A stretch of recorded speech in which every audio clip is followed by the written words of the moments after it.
Welcome to the Zero Input Agriculture podcast.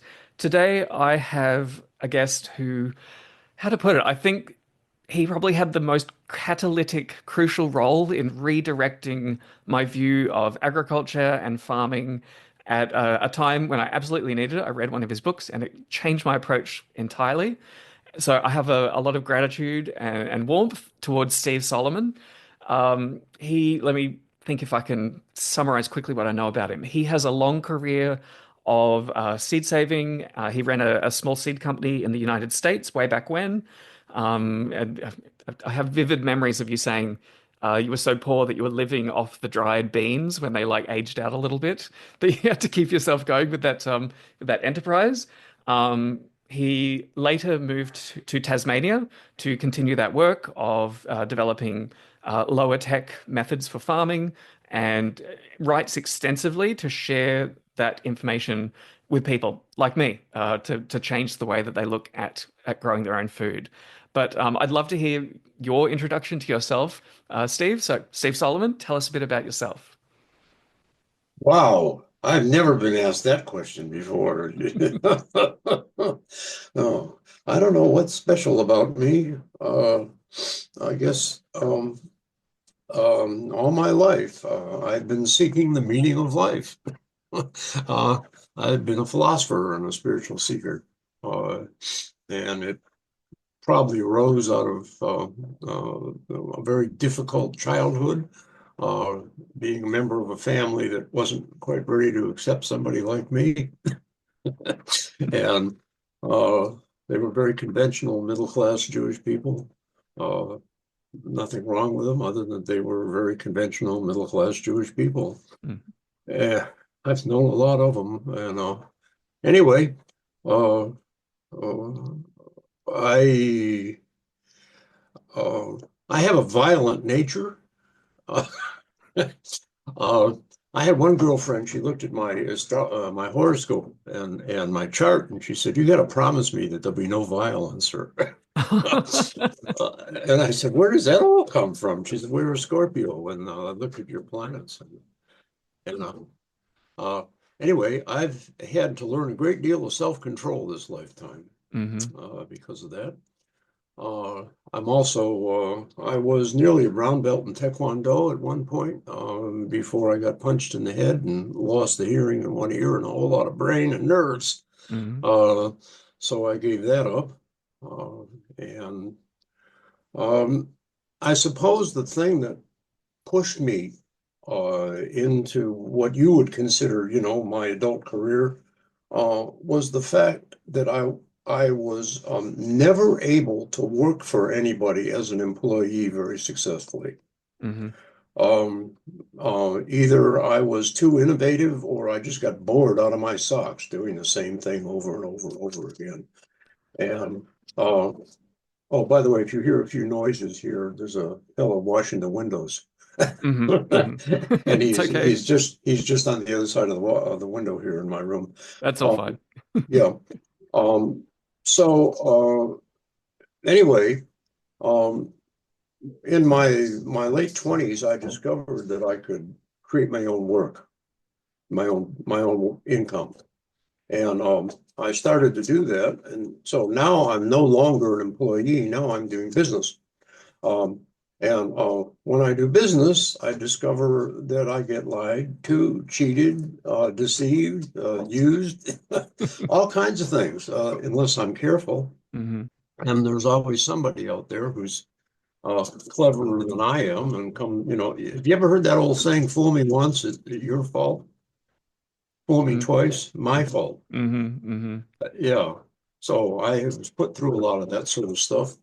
And when I arrived at a point where I could sell the business I was running and just decide to live in a sort of very simple, low cost lifestyle that was as self sufficient as I could possibly make it, I did. Hmm. And I sold that little seed company you were talking about and retired at age 44. So from that point on, I haven't had to make any money. although I have made some here and there. But I don't do anything because it'll make me money. Uh, and I've spent most of my time trying to help other people as best I can to be healthy and to be financially independent. Mm. Um, you see, I've come to look at life on this planet as a game, where there are these forces that want to enslave us. They actually practice slavery. Hmm. They've got a modern form of slavery now. It's called wage slavery. Hmm. But it's still slavery.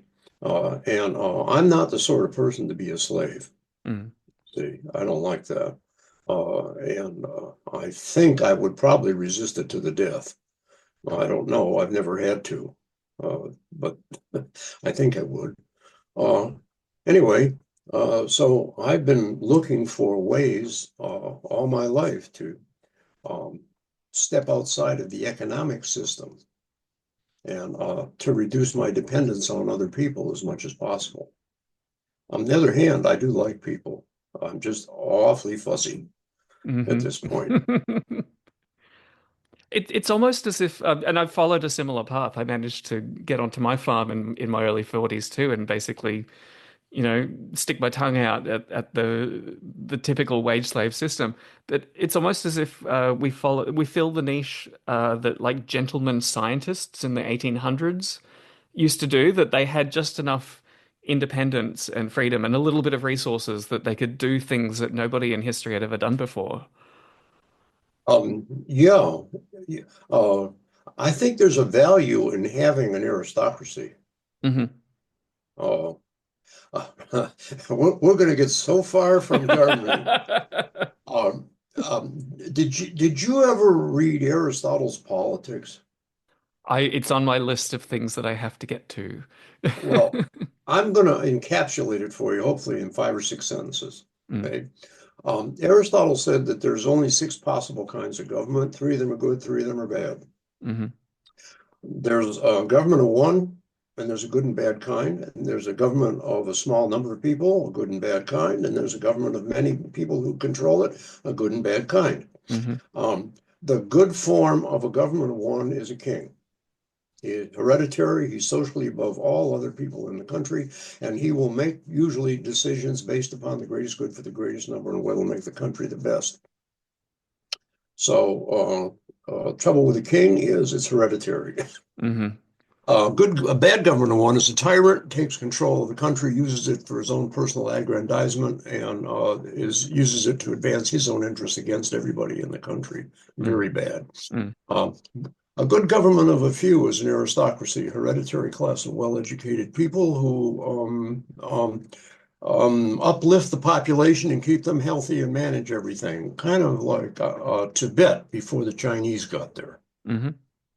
And a bad government of a few is a junta or an oligarchy, as is often in Latin American countries, where you got, 8 or 9 families that basically own every good piece of agricultural land in the whole country and run the whole place for Yeah. their own benefit.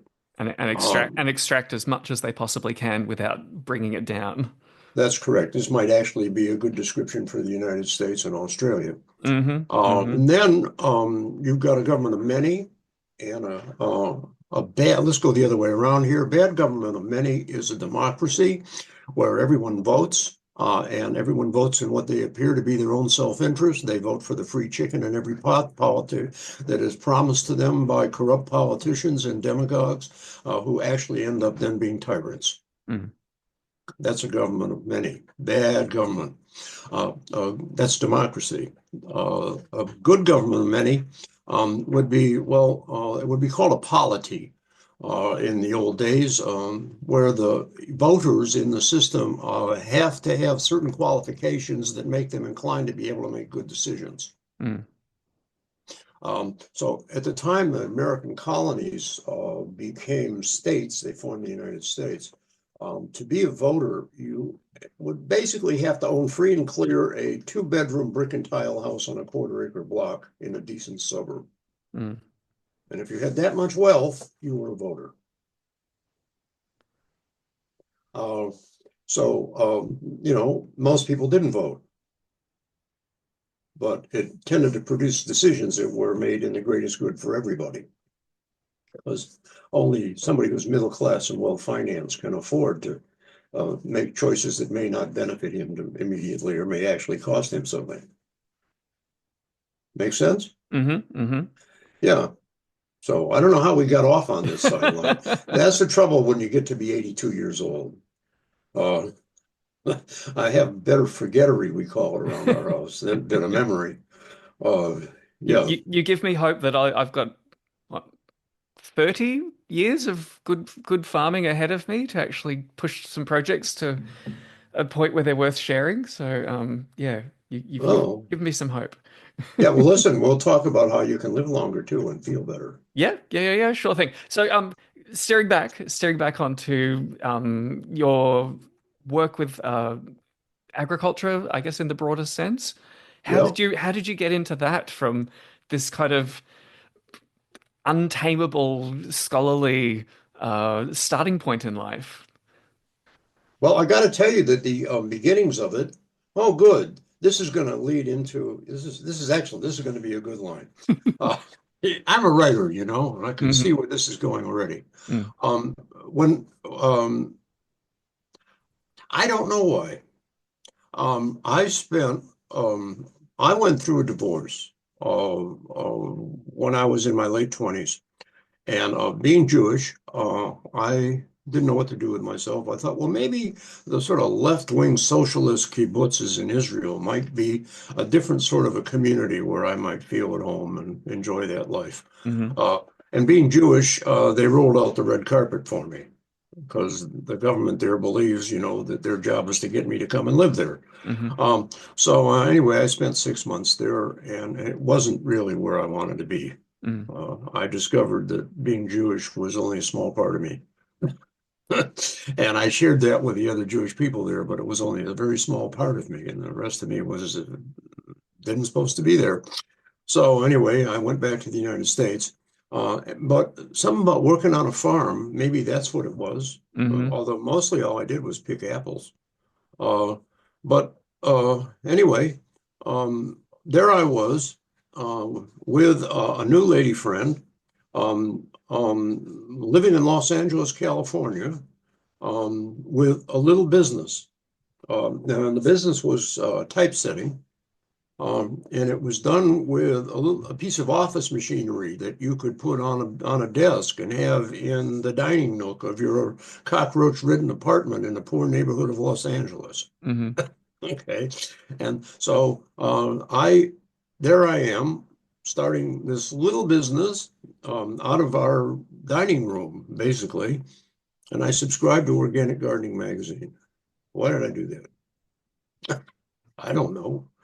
Uh, but it was interesting. Mm. And I believed that I thought it was, legit and all that information in there was new to me, and I believed it all. And I think in the second or the third issue, in those years, there was always little news clips in the first 3 pages or so, what's happening around the country. And there was a news clip in there, and it said, John Jeavons of Ecology Action of the Mid-Peninsula in Palo Alto, California, has just released a 16-page mimeographed report that you can buy for $5, and all about how, using his method, he produced $8,000 worth of vegetables on 5,000 square feet. Hmm. Now, I want you to translate all these numbers up to about tenfold for inflation. Hmm. Right. So, John, he produced $80,000 worth of vegetables on 5,000 square feet. It's a bold claim, but it's probably paralleled with the some of the microgreens Yep. businesses that Yep. have popped up in the last. I don't know. Probably not as many of them around as there were. There was a heyday there, like Yeah. about 5 years ago, where they were everywhere. Yeah, it is. Yeah, I know. I had the sister-in-law of my best wife, uh, Isabel died of cancer, Mm. um, which is how I ended up in Australia eventually. Hmm. But then anyway, I thought to myself, wow, that could be a business. Mm. $8,000, 5,000 square feet. That means $40,000 an acre.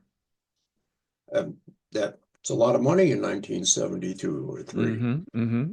And I said, look at all that empty land around Los Angeles, alongside of the drainage ditches and under power lines and, just undeveloped industrial park and stuff. Why, we could put cheap chain link fence around a piece of land, get a stake truck, two or three Mexicans, some light farm equipment, go around and raise organic vegetables all over Los Angeles. Mm-hmm. And I started to investigate it. I even started to find out about lead poisoning, lead toxicity from Mm-hmm. leaded fuel around Los Angeles and all that stuff. Ended up, and I bought a really rundown old house way out in the suburbs of Los Angeles and set out to do what John Jeavons instructed me would work. And I did this as a sideline while I was running my business. Mm-hmm. Uh, and I put in maybe, I don't know, more than a half an acre of vegetable beds and did them as much as possible as what John Jeavons said, and started to produce volumes and volumes of produce, and bought a brand new little ute and started driving flats of produce down to the Central Produce Market in Los Angeles, trying to flog the stuff. Mm-hmm. Nobody would buy it. Yep. Yep. I was waiting for that part of the story. No, nobody would buy it. After about three times, there's one guy, I don't know, maybe he was a bit warmer hearted than everybody else. He said, "Hey, kid," he said, "you want to know why I'm not going to buy your beetroot that you brought in?" I said, "Yes." He said, "Come with me."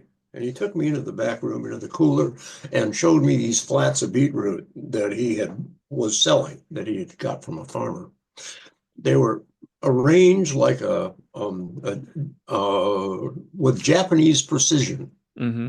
Every beetroot was exactly the same size as every other beetroot. Every beetroot had a slight flat spot on opposite faces where it just touched the beetroot in the row next to it. Mm-hmm. Obviously, the row had been perfectly thinned, you understand, so Yeah. that each Yep. beetroot bumped the next when it got to full size. And the leaves were perfect, and they were all artfully laid down there with the tops on them and in a beautiful flat, and there was like a dozen of these or 15 of them all laid out. He said, "Kid," he said, "you bring me something like that." He said, "I'll buy it." And Now, I wasn't smart enough then to realize that part of my problem was I was buying seed from the Burpee Seed Company. uh-huh. Uh-huh. And it wasn't necessarily commercial quality seed, although I didn't understand that at the time. That was one of Um, the most important things I learnt from reading your works, that the seed that's sold to home growers is all over the shop in terms of quality. And I think even further, I've developed the realization that even if it does exactly what it's supposed to, they're varieties that are bred for market gardeners who want everything to like uniformly ripen. And for a home grower, that's usually the last thing you want. You want like a steady supply. that's right. It makes an interesting conundrum, doesn't it? Hmm. It's hard to figure that one out. Well, anyway, I didn't know that at the time. Let's get back to that a little bit later in the narrative. Yeah. But anyway, um, I figured I was doing something wrong, and being that I was in the graphics arts business, the commercial business of printing, I knew how to get on the telephone and get a hold of somebody who would say, "I'll buy it." Hmm. Because I started out in this by selling industrial printing for a big printer. So I got on the telephone, and half an hour later, John Jeavons is on the other end of the line. Oh wow. And I said, "Hi, John." I said, "This is me down here. I've been doing what your thing said, and I've been doing all this, and I'm growing all this food, and I'm getting a lot of food, but nobody will buy it. What am I doing wrong?" And he said, "Why are you doing all that?" And I said, "Well, I got this idea that it'd be a great business. And there's hundreds of acres around Los Angeles, could be organized and produce an enormous amount of food." Um, and he said, "No." I said, "What do you mean, no?" He said, "No, I'm not going to help you." I said, "John, I'll buy you a round trip ticket from San Francisco down here to LA. I'll pick you up at the airport. I'll put you in a really nice hotel overnight.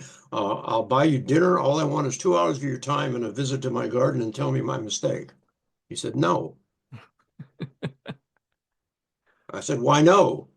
He says, "Because I didn't do this so an industrialist or an entrepreneur could make money. I did this for the people, whatever Hmm. that is." Mm. And I said, "Well, okay." I abandoned any attempt to make money by market gardening and shrunk the thing down to the home garden and started raising my own food. Mm. Something I'm going to have later more to do with John Jeevons, by the way. It depends on how long we talk, but I've Hmm. had some other interactions with him over the years. We were sort of very antagonistic with each other. Um, anyway, That can be productive. That can be stimulating. yeah, I've never been able to get him to sit down on the opposite side of a conversation with me and really have it out. Hmm. But he's sort of in the background sniping at me. And I'll tell you, I've done plenty of sniping at him in my books. So anyway, um, uh, I just proceeded to grow a big veggie garden, and the garden began to affect me. Uh, the soils in Los Angeles are good. It's a semi-arid area. The land there has lots of minerals in it. Hmm. Um, I was very fortunate or blessed by starting out by talking to a guy who advertised in those early organic magazines. He had a business selling organic fertilizer down near San Diego. And I went down and talked to him. And he had farmed vegetables on rented land all over Southern California. Hmm. And he knew soil analysis and he knew what the soils needed. And he knew the soils of the San Fernando Valley where I was. And he says, here, you take this phosphate rock and this ground up stalactites from New Mexico that have potassium and magnesium in it and sulfur, he said, and you spread some cottonseed meal. And he said, you're going to have a great garden. So I did what he said. And so it was the first complete organic fertilizer, if you can see that. Yeah, Yeah. I spotted that that pattern. Yeah. I figured it was much easier to mix them all together and spread them. Um, so that's where it started. Anyway, the soil was very fertile and the vegetables tasted wonderful. And well, we felt wonderful eating them. And pretty soon we were eating the vegetables before we ate the meat. Hmm. I mean, the meat was the last thing you'd eat off the plate because the vegetables were so good. Anyway, after a few years, life took me through various changes, and I decided I was going to sell the little business we had in Los Angeles and go homestead in Western Oregon Hmm. and try to develop a lifestyle that had less need to do business and make money. Um, and that would be achieved by getting as self-sufficient as I could get, practically. And there's always a trade-off. I mean, for example, there was a while there later on when I set out to learn how to grow all my own grain, Hmm.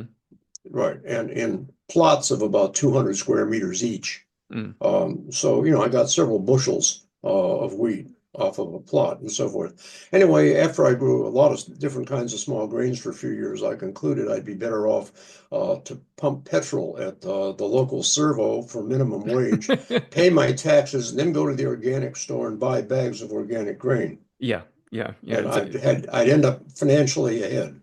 It's a Uh, very growing grains is a very or staple crops is a very different dynamic to growing vegetables it for self-production. It sure is. And I've learned since that actually it's not what you want to do if you want to be self-sufficient, because I've also learned about ketogenic diets. Hmm. And so that's really shifted my understanding around about what a food system would be best for a family. Uh, but anyway, Mm. the so we moved to Oregon, Would that and have been around what, late 70s, early 80s? That's kind of like the end of the back to land hippie era. yeah, 1978. Yeah. And I can tell you this is a little interesting little sidelight. I left my wife Susan back in Los Angeles to keep an eye on the garden and stuff, and I drove up to Oregon to look for a piece of property. And on the way up, I went through the redwood country in Northern California. I went up the coast because Mm. I just wanted to see it all. And when I got to the redwood country, I definitely decided I did not want to live there. because I saw no end to hippies running around in the most expensive automobiles and pickup utes. I'm trying not to speak American here, and pickup trucks, utes. Anyway, with rolls of $100 bills bulging out of their pockets and marijuana money everywhere you looked, and I thought, I don't want to live in this. This is Mm, stupid. So I kept on driving a few hundred miles more and got up into Oregon. And there, it seemed like I was in a place where just normal people living normal life. mm. And, that seemed a lot better.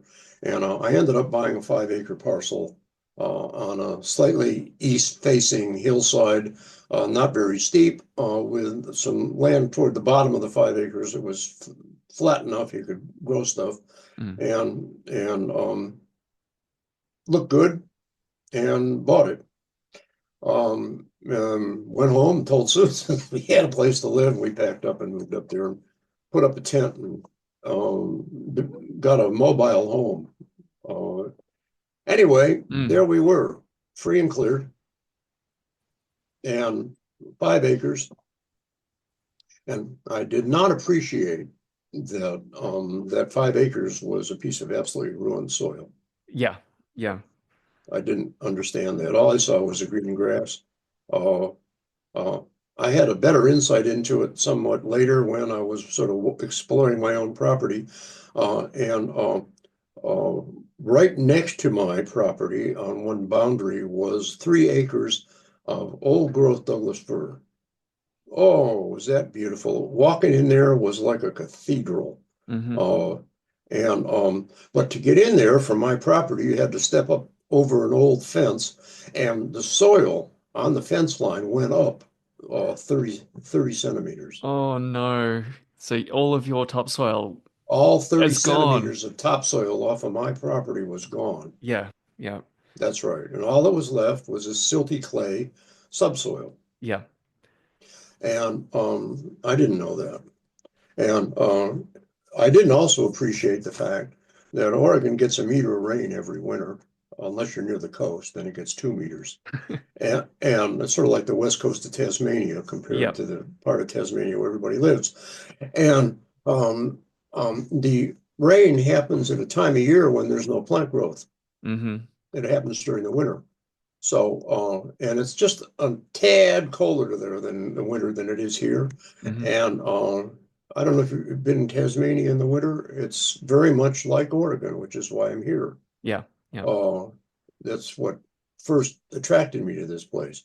But anyway, at least in Tasmania, a lot of the rain happens in seasons when plants are growing, so that water's drawn back up and transpired. Hmm. But in Oregon, it just passes through and goes on down to the ocean And eventually. and probably takes a Uh, lot of the minerals with it along the way. that's correct, and Yeah. that's been going on over geologic time. Mm, So anyway, the soils are extremely depleted, and I didn't know that. mm, So I did what I understood how to do and grew a garden that was acceptably okay.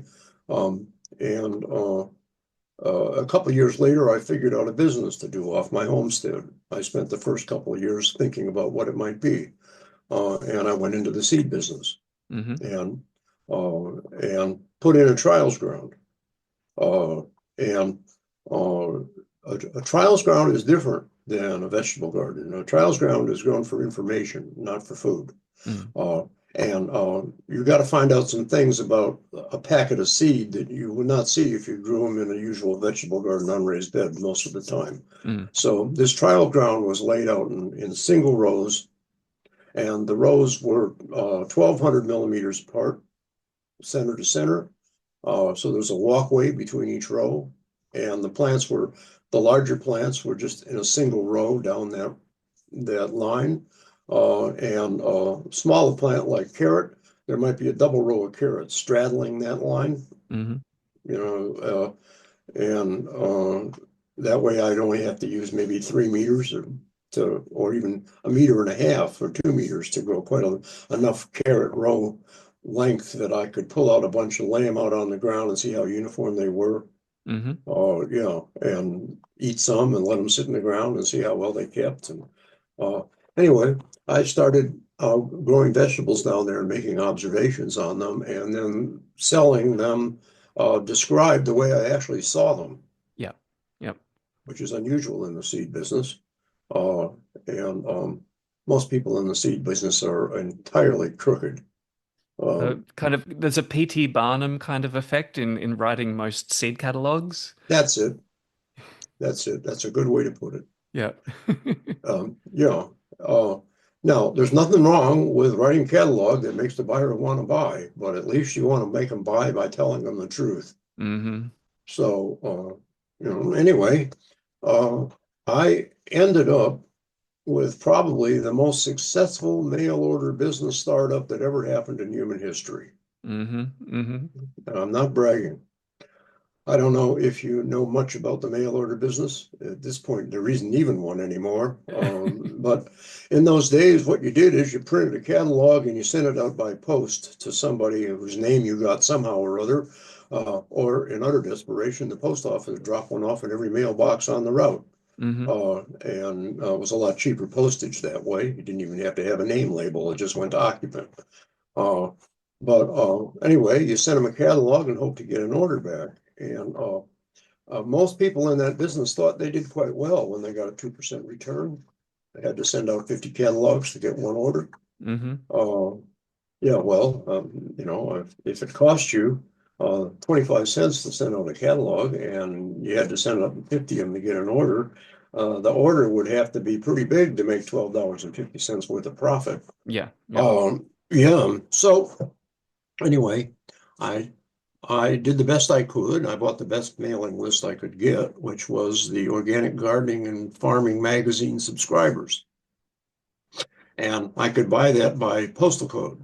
So I think there must have been about 50,000 of them in Western Oregon and Western Washington, but I bought the names of 11,000 of them that lived in Southern Oregon around where I was. Hmm. That's all I could afford. And I sent them all a catalog. And the catalog was the cheapest catalog. You couldn't hardly imagine it, how crude it was. It was printed on newsprint. It had no cover. It was a self cover, so it had a newsprint cover. It Hmm. was it was one color. There was no color pictures or color headlines or other color accents. Um, uh, there were no photographs of vegetables. There were some line drawings of, 18th century vegetable illustrations from an Yeah. old garden book, uh, but there was no vegetable pictures. What there were some photographs of eager young people out there growing vegetables Hmm. Hmm. and doing trials grounds and stuff. Anyway, to cut the long story short, I got a 20% return. Brilliant.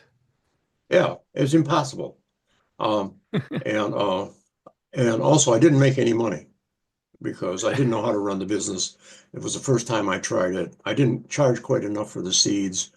You sell a lot of packets of seed, you see, and the whole trick to the business is to be 5%, 5 cents more per Hmm. packet. Then you make a lot of money. It's on that 5 cents, Yeah. Yeah. you know. Uh, Yeah. so anyway, I learned after that year, I learned how to properly price the packets and I learned how to manage other things. And I managed to buy, I think it was 20,000 names the next year Hmm. and so forth. So the business doubled the first year from the second year, and then the third year doubled again. And uh, uh, was I dreaming dreams when that happened? Oh man. When things double, double, double, double, it doesn't take too many times before you're talking really big bucks. Yep. Yep. And I thought, this business could make an enormous amount of profit, but I didn't want an enormous amount of profit. All I wanted to do was just have bare bones expenses and not work very much. Hmm. Well, I said, well, if I'm going to have to make all that money, maybe I can do something useful with it. I know, I'll start a nonprofit. We'll find a nice piece of land down here in Southern Oregon that is just sort of very typical, and we're going to take a breeding product process, and we're going to find native vegetation that we can convert into food crops that will grow on this soil without any fertilizer Hmm. and enable self-sufficient living. And I started to learn all about the Native Americans who ate oaks, ate acorns, for example, down in Southern Oregon and Northern California, Hmm. and thought, we could breed oak trees for having less tannic acid and larger acorns. Wouldn't that be interesting? And then there's this stuff called fireweed. Comes up after there's been a bushfire, and you can eat it a little bit like asparagus. Maybe we could make something a nicer vegetable out of that. And there was a kind of a tuber that the Native Americans used to gather up there. It was called a camas, and it's something sort of in the onion family, but it's more starchy. Anyway, we could Mm, breed camas for better agronomic properties. mm. Yeah. Anyway, and then the business stopped doubling. It only increased, 50% the next year. Uh, but and it kept on growing. But after about 6 years, I realized enough about businesses, and because I'm self-taught, and enough about myself that I could sell that business, I thought, and maybe I could put away a jar of gold coins and then take out 10 coins every year and live on that and pay the rent and pay the rates and, keep the old truck going and buy secondhand clothes and not spend money and have a lot of free time and do whatever I wanted. Hmm. So Hmm. I sold it. Uh, and I've been retired ever since at age 44. So, uh, And it's amazing to hear those stories. I think there's a recent movement in that vein. What is it?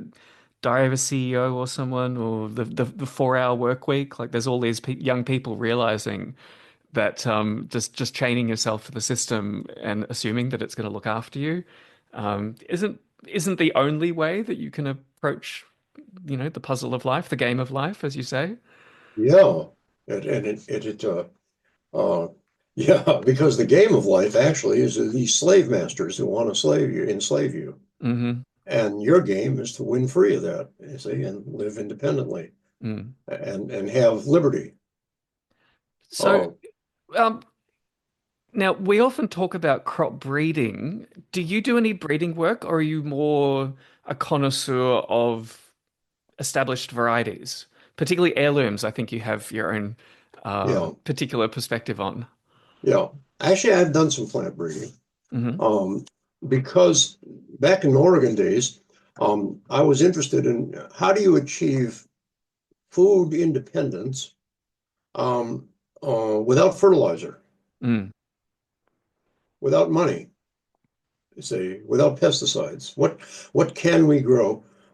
Anyway, there was a crop that had possibilities that no one in Oregon was looking at.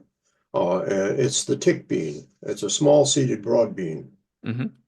And from the time I was in Israel on the kibbutz, I knew that the Palestinians and Lebanese and Syrians and probably a lot of other people in that area ate tick beans. It was their basic bean as much as they ate hummus. The tick bean paste was full. And if you went to a Palestinian restaurant, like I did a few times when you didn't have any money and could only have one meal a day, uh, for very little money, you'd get hummus full, and they give you a pita bread and two little piles of paste. Mm. Hummus and tick bean paste. And anyway, so I did some plant breeding, such as it was. I wrote to the U.S. Department of Agriculture Plant Introduction Station in Washington State and said, I hear you guys have been bringing in tick bean varieties from around the world. Can you send me a sample of what you've been growing so that I could use it as genetic material?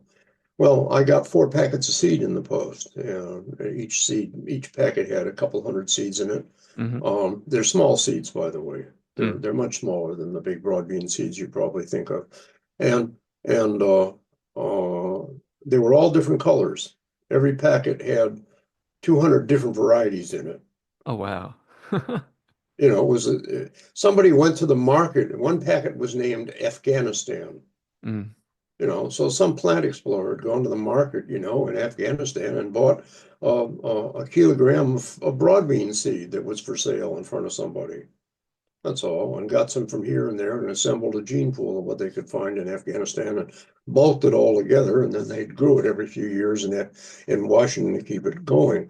So I had all this stuff, and I was still in the seed business. And so what I did was to rest about an eighth of an acre of ground, I planted it to that seed. And um, over the winter, a lot of it died, and some of it didn't, probably the majority of it didn't. And then when it formed seed, a lot of it got so top heavy with seed that it fell over on the ground, Hmm. but a lot of it didn't. Mm. So I collected all the seed from the plants that were still standing up at harvest time. Yep. And the rest of it, I just let turn that under and grew the most incredible green manure crop over the winter broad bean seeds that you've ever seen. I Mm. mean, can you imagine how much seed I planted? When I did that. Anyway, and that's as far as I got, and then I sold the business. Yeah. Yep. So you just And got then, you got a hint of the power of land racing. yeah, but I'm not done. Yeah. Yeah. And Yeah. then, and then a couple of years later, there I am back in Oregon. Isabel and I went looking for the perfect homestead, and we lived in Hawaii for quite a few months, and then decided that was not for us. And we went to Israel actually for a while, and we uh, were there with an interesting program for a couple of months, and decided that Israel was definitely not the place for me to be, because the Israelis were all stressed out. This is 1987. The Intifada is just about to Hmm. start, the first Hmm. Intifada. The tensions were very, very high, and I promised the next Israeli that treated me badly that he was going to be lying on the ground, seeing my boots smash his nose into his brain. Oh dear. So, to save me from prison, we went and got a ticket out of the country Yeah. and left. Uh, but anyway, we ended up back in Oregon. We bought a beautiful piece of land only 75 miles away from where we started, a typical midlife crisis. And here we are back doing the same old thing in the same old place, more or less. But this time we have a really good piece of land and unlimited water and the best microclimate in the whole state of Oregon. And because I learned where to find the best place by that time. So Were you still surprised when you started growing there how much of a difference it made to like day-to-day management stress of doing farming? it did. It made a lot of difference. I had much better success, much easier there on that soil. Mm. Yeah. And anyway, uh, I wrote a letter to Territorial Seed Company and I said, "Hey, Tom," I said, "you remember those broad bean seeds that I was playing around with? The tick beans? You got it in here? Is this, do you still own it?" It's like 2 years later. He said, "Yeah, I still got it in the warehouse." I said, "Would you send me a pound?" So he sent me a bag of seed, and I went out. And the first thing I did with it is I took a good handful of it and put it in a saucepan and soaked it overnight and drained it and boiled it for 2 hours and poured the water off and spread the seeds out on Hmm. a plate and started to taste them one at a time to see was there anything in that gene pool that tasted good. Hmm. And there was. There was a couple of seeds that were just a pleasure to eat. Most of them had a thick skin that wanted to form a cud in your mouth that would never chew up. And some of them tasted so bitter and so horrible, I thought they were probably toxic. Hmm. And there are some legume varieties that have poisons in them. Yes. Um, so, anyway, here's your problem. How do you find the plant that makes the good tasting seeds? So I took that bag and I planted it in rows 1,200 apart and the seeds 300 apart in a row, carefully one seed at a time. So there'd be no confusion about which seeds belong to which plant. Hmm. And I grew them over the winter and there they were forming seeds. So I thought maybe I can shortcut this process. And instead of growing them all the way until the seeds are dry, and now I've got hundreds of little bags of seeds, one from each plant. Maybe I could taste them while they're green, while they're still Hmm. just fresh. So I go to row one, plant one, and I take a pod and strip it open and eat the seeds, and they're absolutely delicious, and there's no bitterness, and the skin seems thin. And then I start eating my way down the row, and it's obvious that row one, plant one was very superior, and I eat 100 seeds off 100 plants. And I found a couple of plants that were almost as good, but the best plant was row one, plant one. God was at work. So I said, "Thank you, Lord," and took all those seeds plus the ones from a couple of those other plants that were pretty good. And so the next year I planted row one, planted a whole patch of row one, plant one, and gave it a name. I call it Sweet Lorraine because my seed business used to be at Lorraine, Hmm. and it was uniform, and it wasn't hadn't outcrossed with anything. I didn't have to do any purification. It was Amazing. wonderful, and it's still for sale. I gave some to all the different seed companies that were in business at that time, and Territorial Seed Company still has it. I hope it's still the same thing. I still hope it hasn't crossed with anything. I can't find out. And the fact that I can't find out can lead us into another part of this conversation when you ask me why I grow seeds. I just wanted to But point out for the listeners, this is a perfect example of the power of your own senses. That, like, often you'll see like laboratories analyzing all the chemicals in a crop, and like there's all these structures and charts, and just eat it. Just taste it carefully if it's something that you're not sure, like it might be on the borderline of being edible. But trust your own senses that have, they've been behind the development of the last 10,000 years of domestic crops. They're yeah, very, very capable. That you've got a yeah, spectrometer in your head, you do. and God gave us a the device to locate nutrient density. hmm It's called taste. That's what taste is. yeah. The nutrients. So yes, continue your story. The the flavor of vegetables and fruit is the nutrients in that vegetable and fruit. Mm. And if there's not many nutrients in there, there's not going to be much flavor. And Uh, if it's just as nutrient dense as it can get, it's going to be the most flavorsome, delicious thing you ever saw, unless it was bred for some special purpose and it's not supposed to taste good. yeah. With the Uh, caveat that many modern palates have been trained to low nutrient food that is manipulated to stimulate the senses artificially. That's probably the one thing that it's not uncommon for somebody getting into this kind of field of growing their own food. They would oh have, and yeah. I'm in this case too. Like I grew up with processed food, and that's what my taste buds were trained to. So there's a process of recalibration, I think, that you have to Yeah. Oh to go yeah. through. Oh yeah. Mm. And by the way, the thing that came to mind when we were talking about breeding plants, for other than nutrition, is sweet corn. Hmm. Yeah, you probably don't eat sweet corn, but many of the modern varieties are bred for just sugar. Hmm. And Hmm. when you eat them, it tastes like heavily glucose water with a slight corn back taste. Yeah, There's a faint corny taste in there. I don't waste my space on sweet corn. A flour No, corn is much more useful. right. And I don't grow it anymore either, but that's because we're eating keto. Uh, Mm. but anyway, Mm. um, so where were we? Lord, where were we? So so Tell me, Shane, where are we going here? so the chickpeas are a really good example of your like Yeah, early experience of the power yeah, of taking genetic diversity and applying a selective filter to produce something amazing. You've since moved to Tasmania and set up again. yeah. Have you done other breeding work more recently? Any Um, particular highlights? I wouldn't say that I would call it breeding anymore. But I had done a lot of seed producing. Hmm. And what led me to grow my own seeds when I came to Tasmania, uh, well, we have an institution in Australia, which is absolutely the worst aspect of living in this country that I ever encountered. Okay. And I don't know if I had appreciated this if I would have settled here or not. I'm Hmm. sure glad I did. I'm sure glad I'm not in the United States. Mm. And by the way, just let me, I think I know what you're going to say, but I'm curious to hear. I want you to say it. I don't want to guess. we have this evil demon that ruins life in Australia, and it's known these days as biosecurity. Hmm. We used to call it quarantine. Okay. They run the most marvelous protection racket that I've ever seen government run. It's as good as defense against the enemy.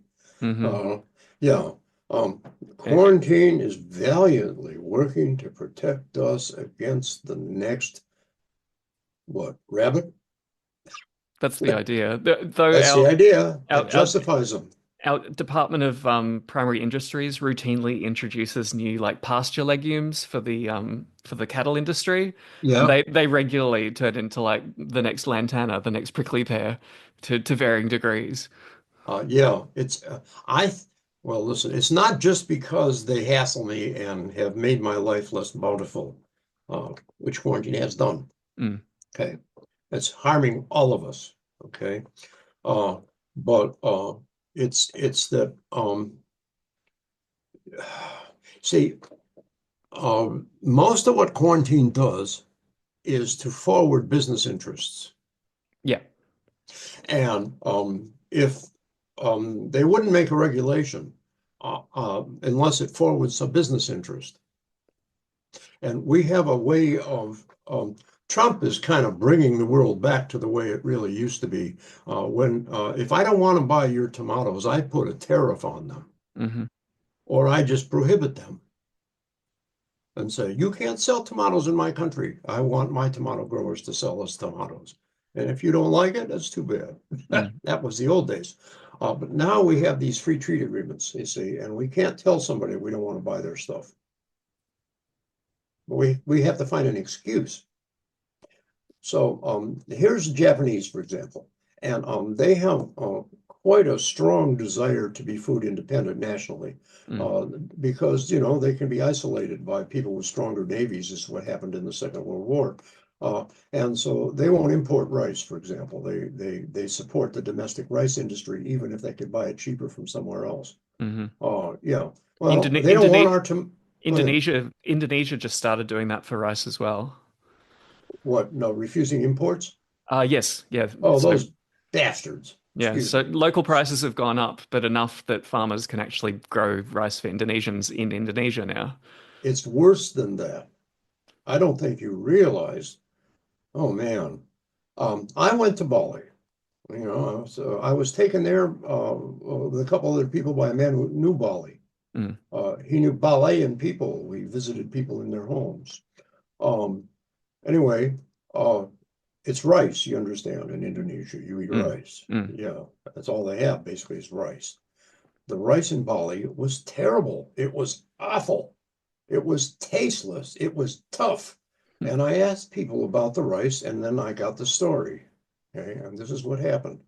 The government of Indonesia, in its wisdom, decided with the Green Revolution rice that the Balinese people were not allowed to grow their native traditional open pollinated rices, mm, from which they got 2 crops a year without any fertilizer or insecticide, and had a surplus that they could export. And their rices were delicious, and if they tasted good, do you suppose maybe they were nutrient dense for mm-hmm, rice? mm-hmm, And the faces of the old Balinese people that I saw on the street all had really good teeth and really well-developed jawbones and really good bone structure, and they were sturdy. Okay, and this new rice, they're now forced to grow it. They also have to buy the seed because it's hybrid. They also have to buy fertilizer and insecticide, and they can produce 3 bountiful crops a year, judged by pounds per acre. mm. But the rice is devoid of nutrition. It has no flavor whatsoever. And the young people on the street in Bali have narrow pinched faces, eyes close together, and twisted, crooked teeth. Mm-hmm, mm-hmm. Yeah, they've been suffering from malnutrition their entire life.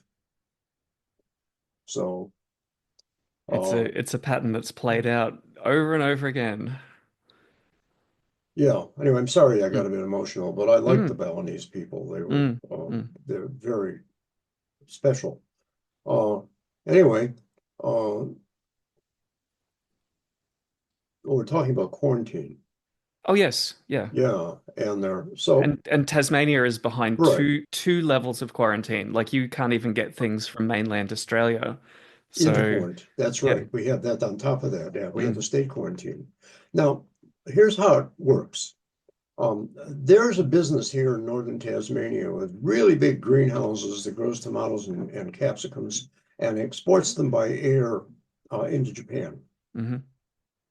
They grow them in our summer, um, but you need to use plastic here to get really high production in the summertime. But that's winter in Japan, you see, so there's a good market for it. but the Japanese don't want it. So we have to prove to them that our tomatoes are free of a disease called tobacco blue mold,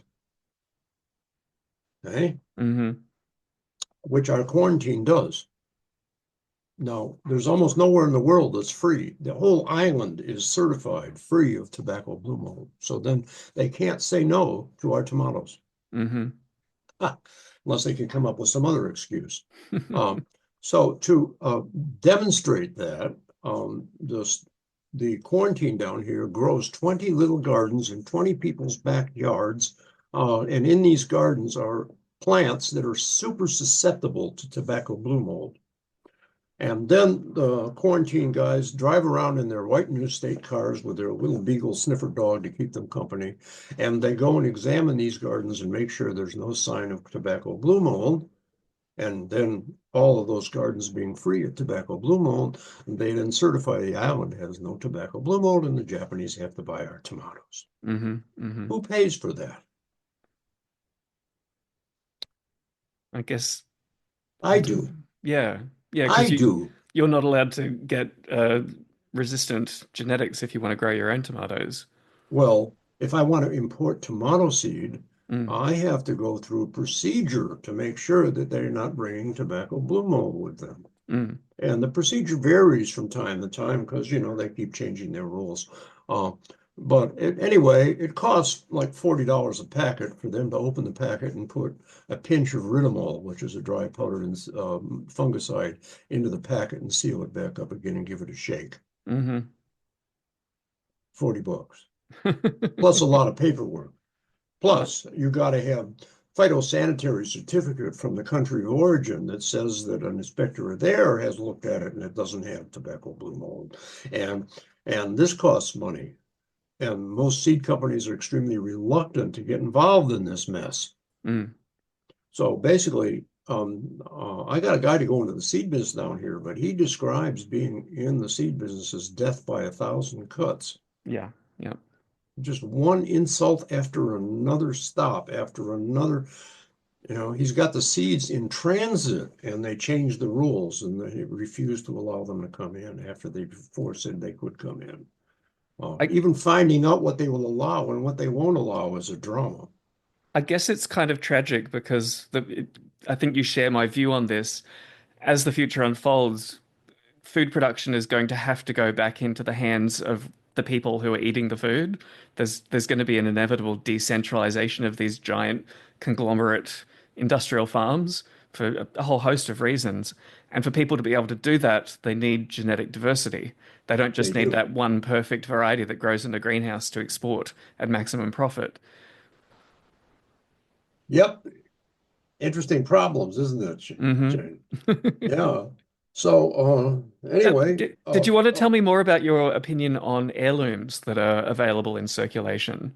well, let me just say one last thing about Yeah, this thing about me producing seeds. yeah, Um, and so I do grow quite a few seeds down here, but it's because of quarantine. yeah, yeah. So I'm trying to make myself as independent as I possibly can.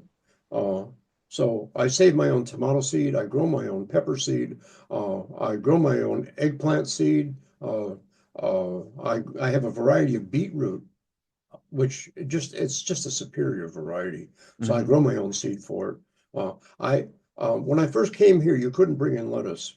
It was impossible. The restrictions were so severe. Uh, some years later, they removed them all. But at that time, everybody in Tasmania grew lettuce that came from the mainland, and that stuff was not cold hardy enough to winter over here. So Mm. nobody thought you could grow lettuce over the winter. I knew you could because I came from a place that's a degree or two colder every winter than it is here, and yet we've still wintered lettuce over here, maybe 6 winters out of 7. Mm. It would freeze out once in a while, but it was certainly worth the gamble. And so I just contacted a friend of mine who was in the seed business in Canada, and lo and behold, somehow a bunch of packets of lettuce varieties appeared in my mailbox um, that I've been propagating ever since. And so I grow a mix of lettuce varieties Mm. because they almost never cross with each other. Um, and the odd time I see one that's obviously cross, I just pull it out and don't let it make seed. Hmm. when I make seed.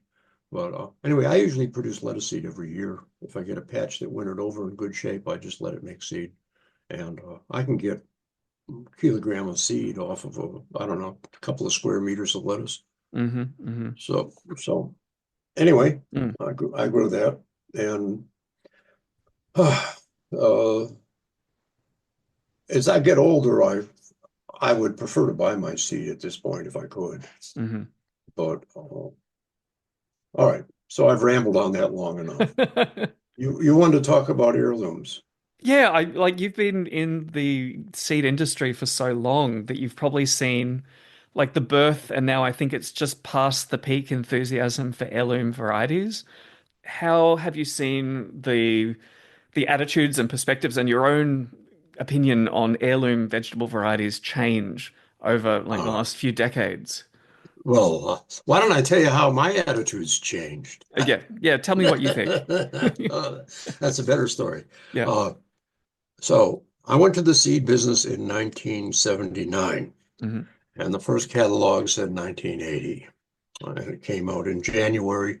And don't forget, there's 6 months out of sync up there. Hmm. So um, anyway, uh, my first catalog had nothing in it but open pollinated varieties. Hmm. I believed all that nonsense. I believed that hybrids varieties were not as nutritious as the old open pollinated varieties, and that the reason that hybrids were being pushed by the seed business was because it enslaved the farmer, Hmm. and that prevented the farmer from growing their own seed. Say.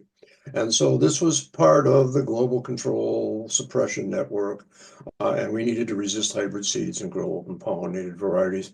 And also, I believe that the heirloom, older open pollinated varieties were more nutritious because, um, well, they hadn't been so carefully selected for making people money.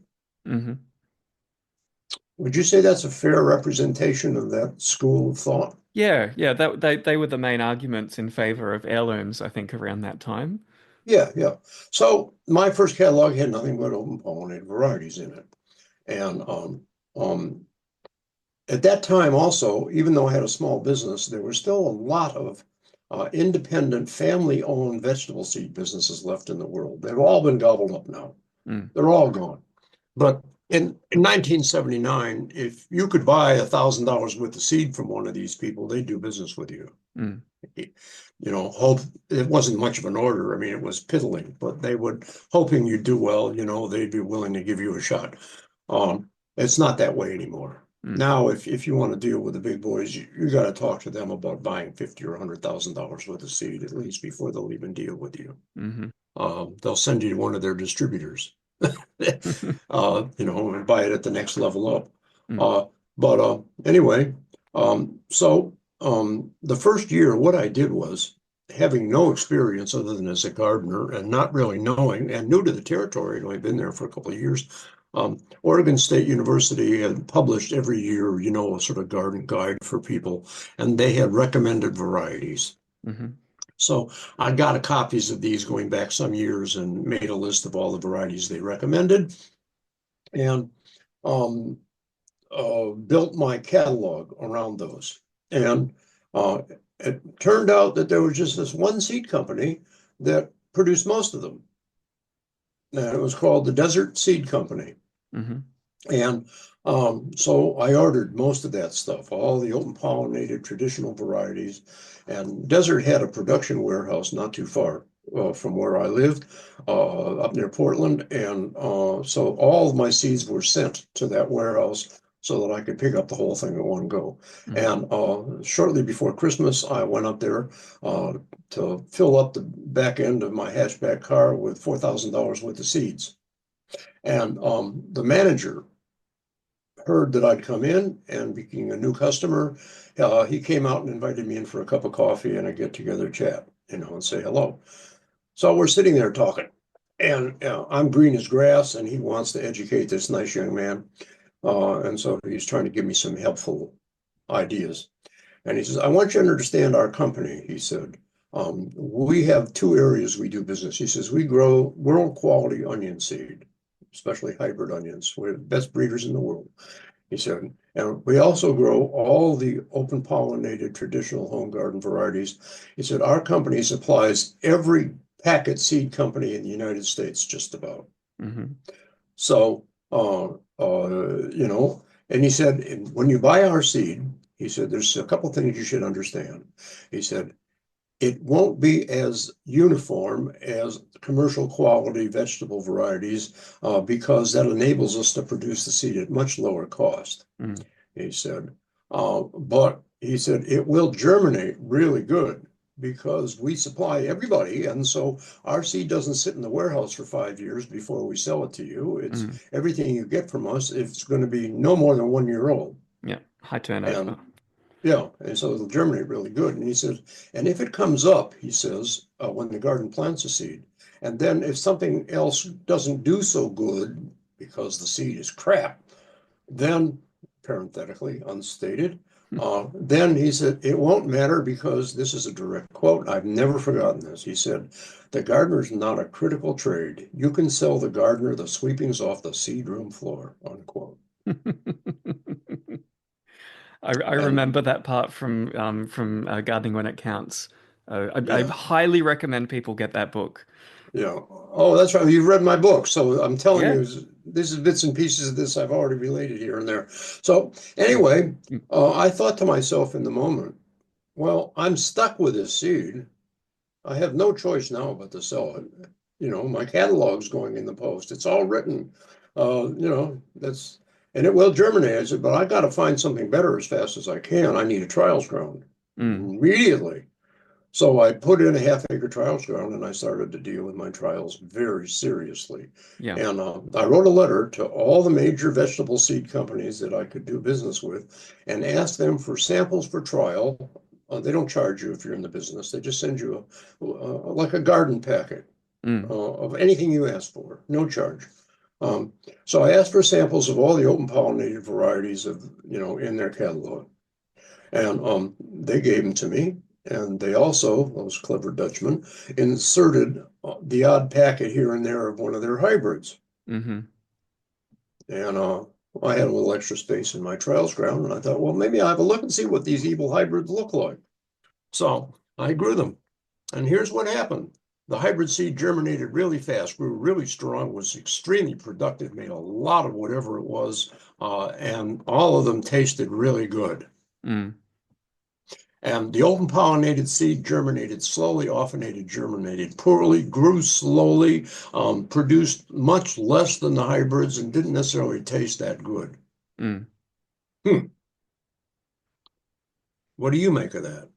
So I started to sell hybrids because basically I'm interested in the result, not in the ideology. Yeah. Yeah. So I want food. If I And plant seeds and I'm going to allocate space and labor and fertilizer and water, I want something back for it. And I believe Uh, you've even found that the idea that, oh, well, if you save your own hybrid derived seed, the next generation will be completely terrible. no, that's not true. That's not true either. You can actually start with a hybrid and start saving seed, and You can. it's not automatically a disaster.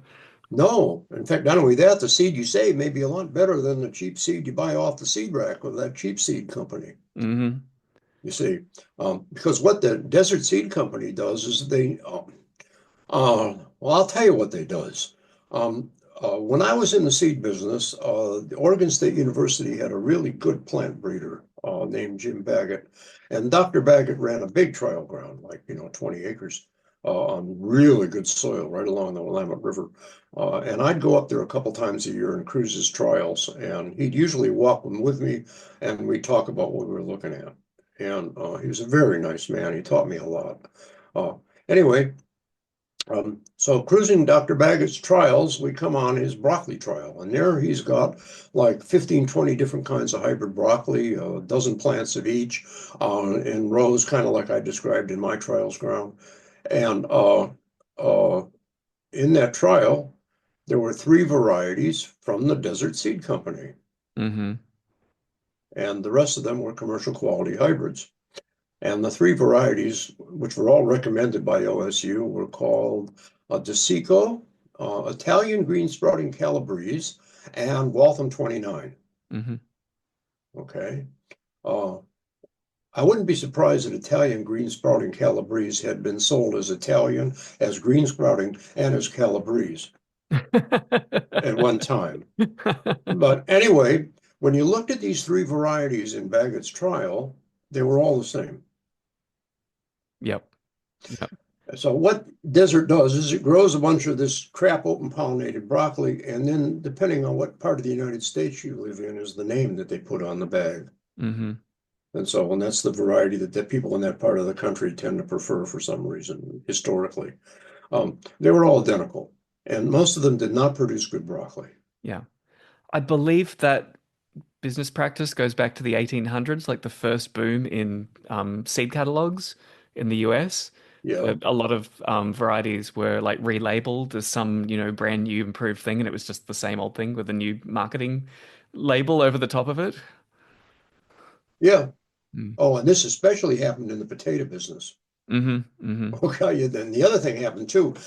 Everybody grew a certain kind of potato, and then it gets infected with virus, so they come out with the same name, but it's a different variety. Yeah. Yeah. It's sort of similar, but it isn't the same one anymore, and it's very confusing if you're in the potato history business. Anyway, um, So so the takeaway message from this is if you really want to grow a particular crop, it's worth taking at least one season to trial multiple varieties in parallel and actually see how differently they perform before you decide if you want to save a particular variety and grow it into the future.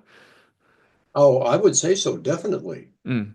And um, I'm going to tell you a few more stories about this if you've got the time. You Yeah. can always snip them out if you're not, if you're, Yeah, if no, they get talk too long. it's fascinating. You're in such a rare position to give like a broad oversight, overview of Yeah, like that whole industry. And I think a lot of my listeners are coming from a backyard vegetable gardening background where they've done all the things they've been told they're supposed to do, and the results aren't really great. So they're starting to look for other ways for solving those that's, problems. yeah. Well, they're not a critical trade, and they've never had the experience of growing from really good seed with really good soil conditions and then seeing what fine performance really looks like. Mm. Oh, a See? related question before we move on. Do you think within the deeper heirloom diversity, the thing they might be useful for if you don't have perfect soil or perfect conditions, that there's probably varieties in there that aren't going to give you that perfect performance under perfect conditions. But if you're stuck with imperfect conditions, there might be something lurking in those old open pollinated varieties. If not the whole variety, then at least some genetic Yeah. material that could be useful for your own breeding project to deal. Well, yeah, I can't give you a knowledgeable answer to that because I've never intentionally grown anything in bad soil. Yeah, yeah. So I've always improved the soil as much as I could. Mm, Um, I did have one experience. I talk about it in my book here. I can't remember what I put in what book and what I don't. Yeah, I once had a few extra cabbage seedlings early on in my career. And I just sort of stuck them at the edge of the garden where I hadn't put any lime or compost or whatever, and threw a handful of lawn fertilizer, chemical lawn fertilizer around them and grew them. hmm And they didn't grow good at all, and they mm, tasted awful. But I got two or three plants. Two plants out of three actually survived and made a sort of a cabbage. mm. But the ones that were in good soil, the same variety, were delicious. But the ones in empty soil were empty and sick. Anyway, Mm. the I'd like to dispel something about heirlooms. First of all, Hmm. there's a the pe there are people pushing this. You see, they're making money by cultivating this belief system and then providing it to people. Uh, so they um, there was a little startup business. I see them come around every couple of years. Somebody will look at the seed trade and say, "Oh, I could make money off my homestead if I just sold vegetable seed." Well, all I got to do, is buy it from Royston Petrie and then put it in little packets and sell it to people. Hmm. You know, um, Don't even have to grow it. You don't have to grow no, it's like anything. like the Desert Seed Company. I buy everything from the Desert Seed Company and put it in little packets and make more markup than if I was pushing heroin. It's true. I Yeah. mean, if you look at the price of the vegetable seed for the price of the packet, the profits are sort of like pushing drugs. Yeah. Uh, but anyway, uh, so because I write this local garden book down in here, I like to find out about these people and what they do. Maybe one of them will do a good job. So this new company appeared, and it was called the Lost Seed Company. Hmm.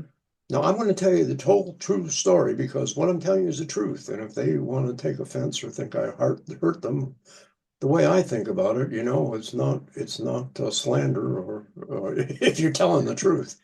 Uh, anyway, I contacted him and I said, "Hi, would you like to get mentioned in my book? I hear you're in business. I'd just like to have a chat with you and find out what you're doing before I talk about you." And they said, "Well, it's not a good time. We're down here in Hobart. We're about to pack up and move up to the northern part of the island. And we got a piece of property up there. And after we get settled next spring, yeah, let's get together." So they did. And I contacted them in the spring and they said, "Well, our place is chaotic. Why don't we meet at the coffee shop in Sheffield, this little town about an hour's drive from where I was, and we'll talk." So I meet him in the coffee shop, and gosh, they told me everything I wanted to hear, just like they'd read my book, Hmm. where they read what I thought a good seed company should do. Well, they just let me know they were doing all those good things. Hmm. And I said, "Oh, wonderful." I said, "Look, I'm doing a trial this summer in my garden. I'm growing hybrid Brussels sprout varieties, and I've got packets now for 10 different hybrid Brussels sprouts uh, that I've imported." I said, "And I'd like to put your Long Island improved heirloom Brussels sprout into this trial." "No, yeah, sure." So a few days later, a packet arrives in the post with a Long Island improved Brussels sprout, and I put it in.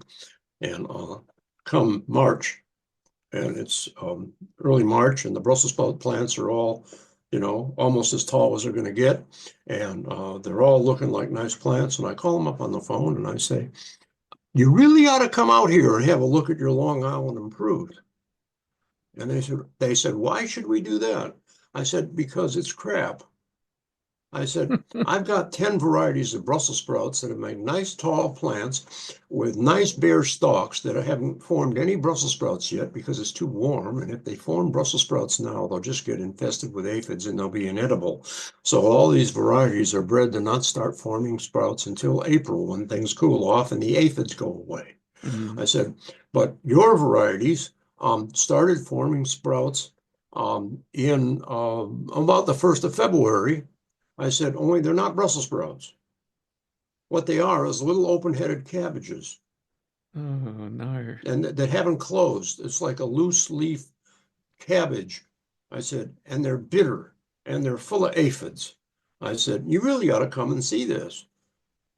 And you know what they said to me?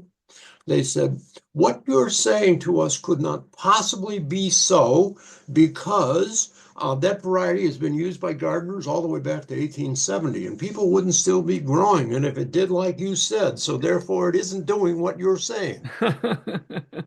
Bring on the cognitive dissonance. And I said, "Thank you very much. It's good to know how you think about things. Goodbye." And Oh so the dear. only time I mention them is in occasions like this. Yeah. Yeah. I didn't put them in the book.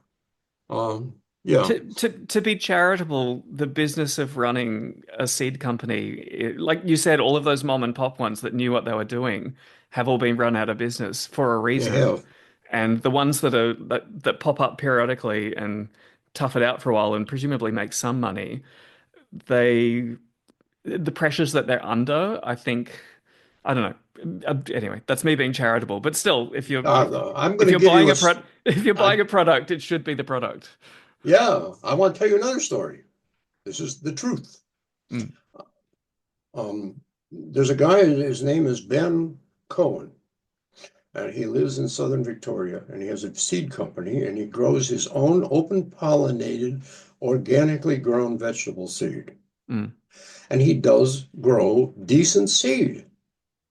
He rogues, he's a plant breeder. He's Mm. careful about which plants he allows to make seed.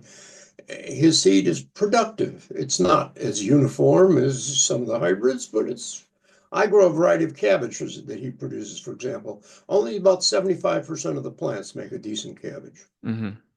But the cabbage is just delicious. It's a nice cabbage. Um, Sweet and tender. Anyway, um, he got the idea that maybe he could sell some vegetable seed down here in Tasmania um, to a couple of companies that had gone into business because of me. Hmm. Because from 2002, when I published my first book down here, people have been asking me to give talks. And every time I give a garden talk, I would always say, we need a seed company. We need somebody who sells the varieties that we can use here. The mainland seed companies do not provide them. They have no use for them, and they have to be imported. And, anyway, Mm. finally, some people stepped up. So Ben thought he could maybe sell these people some seed. And there's a third company here in Tasmania called Rangeview Seeds. And I knew the guy who run it. His name is Peter Coxhead. And I could actually say, we don't want to say bad things about the dead. Peter's not alive anymore. Mm. But anyway, he comes down. I give him lodging. He stays in my house. I call Peter Coxhead on the phone and arrange an appointment. We drive up there first thing in the morning and come to Peter's place. They've never met. I haven't seen Peter in a few years. Um, he's living in a well, weatherboard house with peeling paint, 2-story Victorian, not a very fancy house ever, in a little community called Derby, which used to have a tin mine. Hmm. And most of the people who live in Derby live there because it's too far away for Centrelink to force them to go get a job. And you understand. Yeah, Uh, that's a lot of rural Australia. that's right. These are people who are playing Centrelink games for a living. But anyway, um, we come up to the door and I ring the bell, and this voice calls out, and it says, "Come in, it's in the back." So anyway, we go in, and the whole house is stripped. There's no furniture. Every bit of wall space is covered with homemade bookcases full of little bin boxes with seeds in them. Hmm. Those fold up little cardboard boxes that they put small cardboard auto parts or electrical parts and stuff in, Yeah, yeah. in distributors' places. And it's just nothing but that. And there's more bookcases in the middle of the floors, anywhere you could get. Any aisles are very narrow.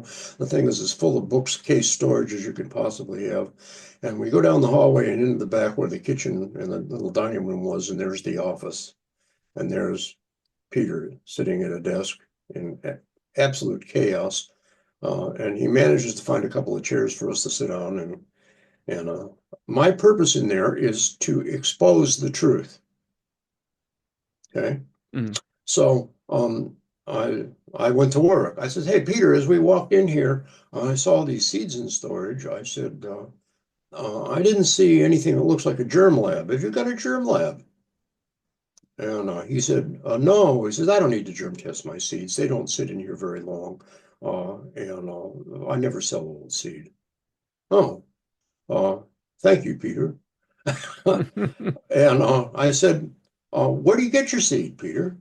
And he says, "Well," he said, "some of it comes from local producers around here, and I buy from them. And some of it comes from other people in the seed trade who have a similar business to mine, Green Patch and Eden." Hmm. He mentioned one other, I can't remember. Mm. And he said, "So we all do exactly the same thing, and we have different varieties, and I buy seed from them and they buy seed from me at wholesale, and we sort Yeah, of all support each other. We're a network we all sell heirloom open pollinated seed." yeah. Good. And then God intervened. The doorbell rings. Hmm. Just what I was hoping for. I didn't even realize I was hoping for this. "Come in," says Peter. The door opens and closes. And, "In the back." Thump, thump, thump, thump, thump. And then this sort of slightly shy guy puts his head into the office and said, I hear you buy seeds. And Peter says, yeah, what you got? Now, I want to describe this guy. Um, I think he washed his face about 2 weeks ago. I don't know how much more before he washed his hair, but it had to be more than 2 weeks. And it was kind of long and very greasy. And he hadn't shaved for quite a few days. And he was a bit ripe. And he was very glassy-eyed, as though he smoked too much wacky weed. Hmm. And uh, Peter says, what you got? And he says, Desico broccoli. And he says, how much you got? And he says, oh, around a kilo. What do you pay? And Peter, show me, what do you got? And he picks up this zipper bag and holds it out in front of him. And, there's a bunch of cabbage family seed in there. And he says, what do you pay for it? And he says, $40 a kilo. He says, I'll take that. So he put the bag on the scale, weighed it to the gram, paid him, his money. And the hippie left, the old hippie. And then Peter takes his bag of Desico broccoli seed, and we walk into the storage area, and we walk into the bin box that says Desico broccoli, and he tosses it in. Yeah. Then I follow him, and I look in that bin box. And in that bin box are two other bags of Desico broccoli seed. Hmm. Now there's 3 bags of Desico broccoli, unquote, in Well, there. yeah, labeled Desico Labeled broccoli. Desico broccoli, yeah. Now, how many plants were involved in producing that Desico broccoli seed? It could be one, it could be 1,000. Oh, there were one or two. I mean, one good feral broccoli plant that came over the winter couldn't produce, I don't know, half a pound of seed. Hmm. 2 or 3 plants maybe in the backyard. How far away was the nearest flowering member of the Brassica oleracea family from Yeah, that seed? yeah. Well, I don't know. And did anybody ever look to see if there are any off types that were going to be involved in making this seed? Not for 100 generations. Mm. So what you got, you can imagine. Do you wonder, particularly Brassica is a really great example because there's this range of recently, in an evolutionary sense, derived functional forms that need a lot of ongoing selective pressure to maintain that quality. Whereas something like a kale, it is the way it wants to be. You don't have to apply the same level of artistry to maintain it in a That's right. Kale, recognizable kale's a form. primitive sort of thing. Yeah, and it makes me wonder some of the agricultural complexity in the form of things like broccoli or Brussels sprouts. Do you think we've lost the culture to actually maintain them in the long run? No, Particularly outside of like industrial breeding settings today. no, no. Well, listen, I don't think there was ever a time. I can see why you're interested in this Mm. because, and this, by the way, there's another aspect of this interest of yours that I want to talk to before we finish. Yeah, yeah, yeah, yeah. Okay, and it has to do with nutrient density Hmm. and self-sufficiency and imports, Yes. sort of gardening without imports. Well, that's that's It's that's a my topic. that's my name. That's my name. So yeah, I I'm know. and I want to hear your perspective on this. I'm not I'm going to going be to offended. criticize you really hard about that. Do it. So Do it. beware. Yes. Anyway, uh, where were we? So, The Dosecco broccoli bag oh being tossed in the pile. yeah. Oh, you were asking about why broccoli is so much harder to maintain than kale. Yeah. Um, Here's how I understand that. Um, the wild cabbage that grows in England on mostly limestone soils Hmm. is kind of like a wild radish. I mean, it doesn't make anything that looks like a vegetable. So uh, the I think the first food that came out of it was something like kale. Hmm. You see, where it's only been selected for kind of like large leaves that are a bit frilly. Mm. Yeah, but it's the basic plant. Now, if you want to turn that into a cabbage, well, first of all, I have to compress the inner stem between the leaves until there isn't one. Hmm.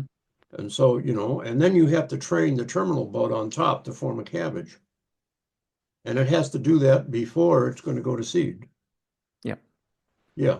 Now, if you want to make it be a cauliflower, you have to also train it to not have a central stem, and then you have to increase the size of the flower. And all these things, if you want to make it a kohlrabi, now you have to make it so squat that there isn't even the slightest hint of a central stem left anywhere. And yeah, and then get it to bulge out that stem and make something out of a vegetable out of it. Anyway, the Mm. more you do that sort of a thing, it's done by inbreeding, you see, and Yeah. it fixes the trait. And so these things are so highly inbred that if you get the slightest bit of variation in them, they don't perform as you want it. Yeah. So they have to constantly be maintained by a plant breeder who knows what they're doing. And this was the truth back in 1850 also. Yeah. Yeah. That's right. And so before there were cabbages, there was kale. And in fact, the name for kale in Hollandish is boerkool or farmer's cabbage. Mm. Crude farmers are, they're boers. They're boorish. Uh, anyway, um, the these inbred beautiful things came about with cities Yeah. and with market gardeners, I reckon as not well. with home gardeners. Was it also because of the pressures of getting the product to market? Like kale wilts, minutes after you pick it, whereas a cabbage or a head of broccoli, It you can put it in the I'm back of an ox cart and drag it to the market where people are waiting to buy it. That's not only that with kale. Listen, I think they had old cabbages back in 1600, Mm, and in the milder parts of Europe where the winters weren't too severe, they sat out all winter. mm. And where it was really cold, they dug a cellar and they put them in a root cellar. Yeah, for storage. Yeah. Yeah, but you'd have to be up in northern England or Scotland to get conditions cold enough to let that work for you. Mm, Uh, so anyway, mm, the so it might be that cabbage isn't necessarily, something as a result of urbanization and, post-Renaissance industrialization and all that sort of stuff. mm. But the the refinement, the way these vegetables are today, um, back in 1800, these were produced by market gardeners. Now, the way a market gardener would grow cabbage seed, you see, is they'd maybe put in a half an acre of cabbage. And out of that half an acre, out of those several thousand plants, they'd pick 150 or 200 of them that were perfect. Hmm. And they dig them up and transplant them off in the corner somewhere and let them make seed. And then they get so much seed, they'd sell the seed. Yeah. So they'd supply their area, their district, with that cabbage seed variety. When I first went into the seed business in 1980 in England, there must have been 200 different open pollinated Brussels sprout varieties still in English seed catalogs. Yeah. And each of them would be coming from a different market gardener with their own That's locally right. bred strain. And most of them had the name of a council district or a city Yeah. or, yeah, or a growing district. Or so they'd be like Lancashire early, Lancashire late, Hmm. that sort of thing. Yeah, that's all gone now. It's all been centralized. Yeah. Now listen, these hybrid Brussels sprouts are extremely adaptable, and they grow really well in almost any circumstance, and they're very Mm, productive. They're really good genetics. mm, They're the best. mm. Okay. So, I guess but I guess one, and I understand this, and I think it's correct. Your focus is very much on empowering people growing for themselves in a backyard or a small scale environment to get the best possible production and nutrition most reliably for the smallest amount of inputs possible. So yeah. I don't think we're completely at odds in our approach Oh no, to not at to all. It's life. not at all. We have so much in common. Yeah. Yeah, yeah. The oh, well, I lost my thought. I'm sorry about that. I'm sorry to interrupt too, but yeah, Yeah. and I'm loving this conversation. So yeah. Um, Well, we're not staying on the topic too well.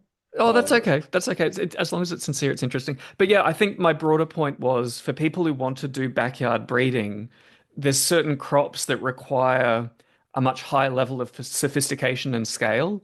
And That's correct. and things like broccoli I would put into that category. And that doesn't mean you can never save your own seeds, but No, that's right. in terms of maintaining or transforming a plant that is that inbred and that specialized, it's much more challenging to do it with broccoli than it is with something like Yeah. kale. In the cabbage family, somebody who was trying to be self-sufficient and produce their own seed, they would grow Swedes and they would grow kale. Um, I don't know. They And I mean, they even might grow cabbage and broccoli. yeah, and even beyond That that, like there's only so many varieties that you can practically juggle on a small scale. yeah, Beyond a point, it becomes like the chaos you were talking about in that person's redistribution system. Like if you're juggling like 20 or 30 or 50 different kinds of yeah. crops and trying to save seed from all of them, you might find that it's more stress than it's worth. And it can be better to specialize in a smaller set and then just buy seeds in of everything else if you want to produce that to eat. It also might be that if you live in a town or a city or suburb, that you might only be able to grow seed for self-pollinated species. Hmm. Yeah. So you might not be able to grow any seed for anything in the cabbage family. Hmm. Hmm. Um, this is a little thought that keeps coming up in my world. I've spent a little time in Latin America. Uh, I spent a couple of months living in a little village in Costa Rica Hmm. and traveled a lot through Mexico and spent several months living in Ecuador. And I got a theory. Um, the little villages in these countries, they tend to have local varieties of things that are insect or bee pollinated or wind pollinated. Hmm. So the village will have its own zucchini. Hmm. And the village in Costa Rica that I stayed in, the zucchini was a vining plant that made little green round zucchinis. Hmm. But the skin was thin and you ate them small as a zucchini. Um, Everybody in the village grew the same zucchini. Yeah. They saved their own seed, but they didn't have inbreeding depression of vigor, which is not something we talked about. Maybe we should. Mm. Uh, but you got to have a certain number of individuals in the gene pool to maintain enough genetic diversity for the variety to have vigor, Hmm. because the opposite of vigor is the inbred. Yes. And the more it inbreeds, the weaker and weaker it gets, and the more uniform it becomes. So anyway, everybody in this village has roughly the same variety, and the bees are crossing everybody's zucchini with everybody's zucchini. Mm. So they've got a gene pool to work with of hundreds of plants, and everybody is eliminating real off types and more or less keeping it more or less to the same thing. So you've got a diverse gene pool in that valley there, that little village. Mm. And the next one over might have something different. That's kind of my ideal. I think that we need to aim back towards that each location somehow figures out between neighbors and townsfolk which variety does the best, and then Yep. continually share that material so that the risk of losing it as well is greatly diminished. Like if there's just one or Yep. two breeders like you or me in a village, when we get old and die, that's the end of the all of that work, all of that journey. Yeah. However, we're not going to be growing Brussels sprouts in this future. No, no. No. And probably and maybe not cauliflower. I But would we totally agree that yeah, there's some things are more achievable and sustainable than others. And that's I, right. I think often people are sold this vision if you have a home vegetable garden, it's like a little miniature supermarket where there's like one of everything all like constantly available side by side, just like Well, in you can dream of doing that. the I've been trying to do that for 40 years. yeah. You know? Or you can pay attention to what actually wants to grow in your soil and microclimate and that you like eating and have a smaller diversity. Still enough diversity to make it worth doing, but it's not the fake industrial cornucopia that we're kind of trained to expect. Yeah, I agree with you. Mm. And to do that also, we have to go through a certain amount of spiritual development Hmm. where we adjust our ideas of what eating is all about. Yeah. Yeah, we'll get to a question at that at the end. How about we shift on? Do you want to let me have it about my low input, or even zero input kind of mindset? Uh, I want to hear your perspective on that. yeah, So you, I would love to hear your perspective on all of that. well, I start with this really broad little mind, what do they call these things? A mental exercise or a mind game? Hmm. Um, Thought experiment. Thought experiment. That's Mm. right. That's the modern term for it. Anyway, there's this thought experiment that I can't stop doing, and it's been happening ever since I came to Tasmania. And it goes like this. We all wake up one morning and the rest of the world has disappeared, Hmm. and there isn't. There's no way to contact the mainland. You get in a boat and go over there, but nobody would. I don't know. It could be Mad Max. It could be there's nobody there. Anyway, there's nobody else. Here we are. Mm. What's going to happen to us? Hmm. Well, uh,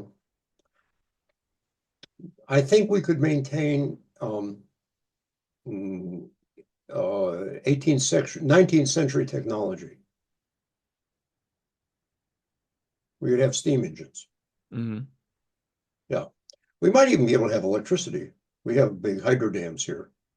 Uh, we maybe could keep that going. We have copper here. The most important thing is the food. Hmm. We don't have any boron. We don't have any phosphorus. Well, that's not true. There is one quarry that mines limestone, and that limestone has 5% phosphorus in it as an Hmm. impurity. Hmm. Now, that's enough phosphorus to be very useful, Yeah. but it's not a very big deposit, and it's not being quarried. And I imagine if we got stuck into it, it wouldn't last this island 5 years. Mm. Okay, that's it. There's no potassium on this island except maybe you've seen photographs of the Freycinet Peninsula um, Hmm. with these beautiful pink mountains.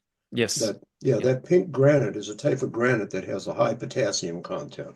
Hmm. I know of no other rocks on this island that have enough potassium to mean anything. But could you imagine? That stuff doesn't have a lot of potassium, it's only like 3, 4, 5%.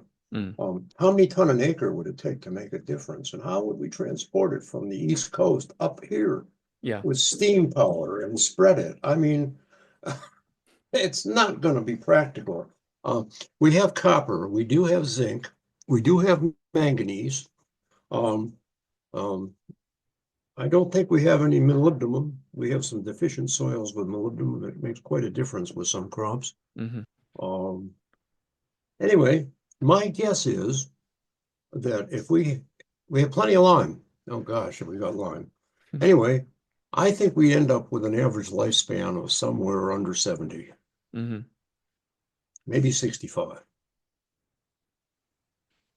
That's that, we have to eat our own food. We have nothing to fertilizer it with, but except what we have here. We're of course all going to be organic. We're all going to be, manipulating stuff with organic matter. That's the way they used to. Hmm.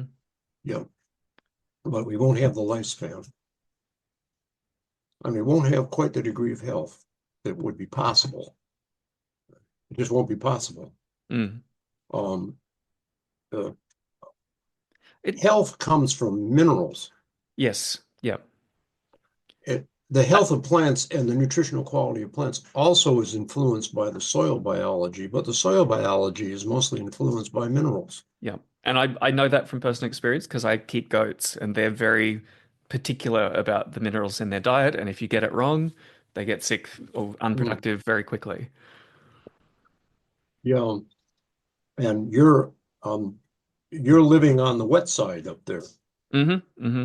Oh, again, We've got quite odd geology here. It's at the natural mineral balance has well unusually low calcium and high magnesium. oh yeah, and that's also bad. Mm. Do you have serpentine rock up there? It's it's on the borderline of that. There's patches of it that go full strange, like very few things will live on it, but we're not quite that bad. But yeah, anything that comes from limestone country, you put it in the ground here and it just sits there and does nothing. Even prickly pear. I've tried to grow prickly pear here, and I think it's the low calcium. It's just what am I supposed to do? It just looks at you. Brassicas, a lot of the classic limestone brassicas, Oleracea, very few strains can adapt. But oddly, the Ethiopian kale, Brassica carinata, grows just fine, grows beautifully, Yeah. and it tastes good Um, too. um, you know what I would do if I had your soil, by the way, Mm. if it's fixable, this is what you would do. Um, you'd basically spread an enormous amount of gypsum. Now, here's the interesting thing. The farmer before me was a dairy farmer, he had Jersey cows, and he used to put like tons and tons and tons of lime down one year, and then the next year he'd put down tons of, I think it was a Gypsum. superphosphate, Oh or yeah. maybe gypsum. But I've had soil tests done, and you can't beat the bedrock. Like it's gonna so like you might get a short time window where the that thing that you've added changes the No, balance a bit. it would be constant. Yeah, it recalibrates to what the geology is pretty That's quickly. that's right. With the exception of trace elements. I think if you've on a soil with like low selenium or low molybdenum, then adding more can have a long impact. But for those kind of macro minerals like calcium, I think there's a limit to what you can do that has a persistent effect. Though maybe rather than the powder, if you had limestone gravel and it just slowly percolated calcium into the Well, soil, that might help. look, um, there's no harm in raising soil pH above 7. Mm. I don't know what the native soil pH is around there, but I bet it's below Mm. 7. It's Uh, probably about 5. that's I what I use a would lot of wood expect. ash. I use a lot of wood ash because that's something I can produce on site. Yeah. Well, um, so basically what you do is you calculate how much calcium you'd like to have in that soil. Hmm.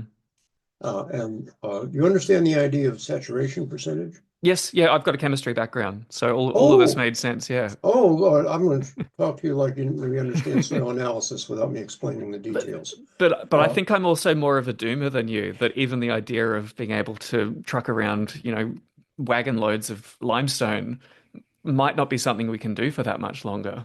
oh, I agree. Mm. Although limestone is one of the lowest impact fertilizers that we can use. Hmm. Quarrying limestone is not that intensive energy wise.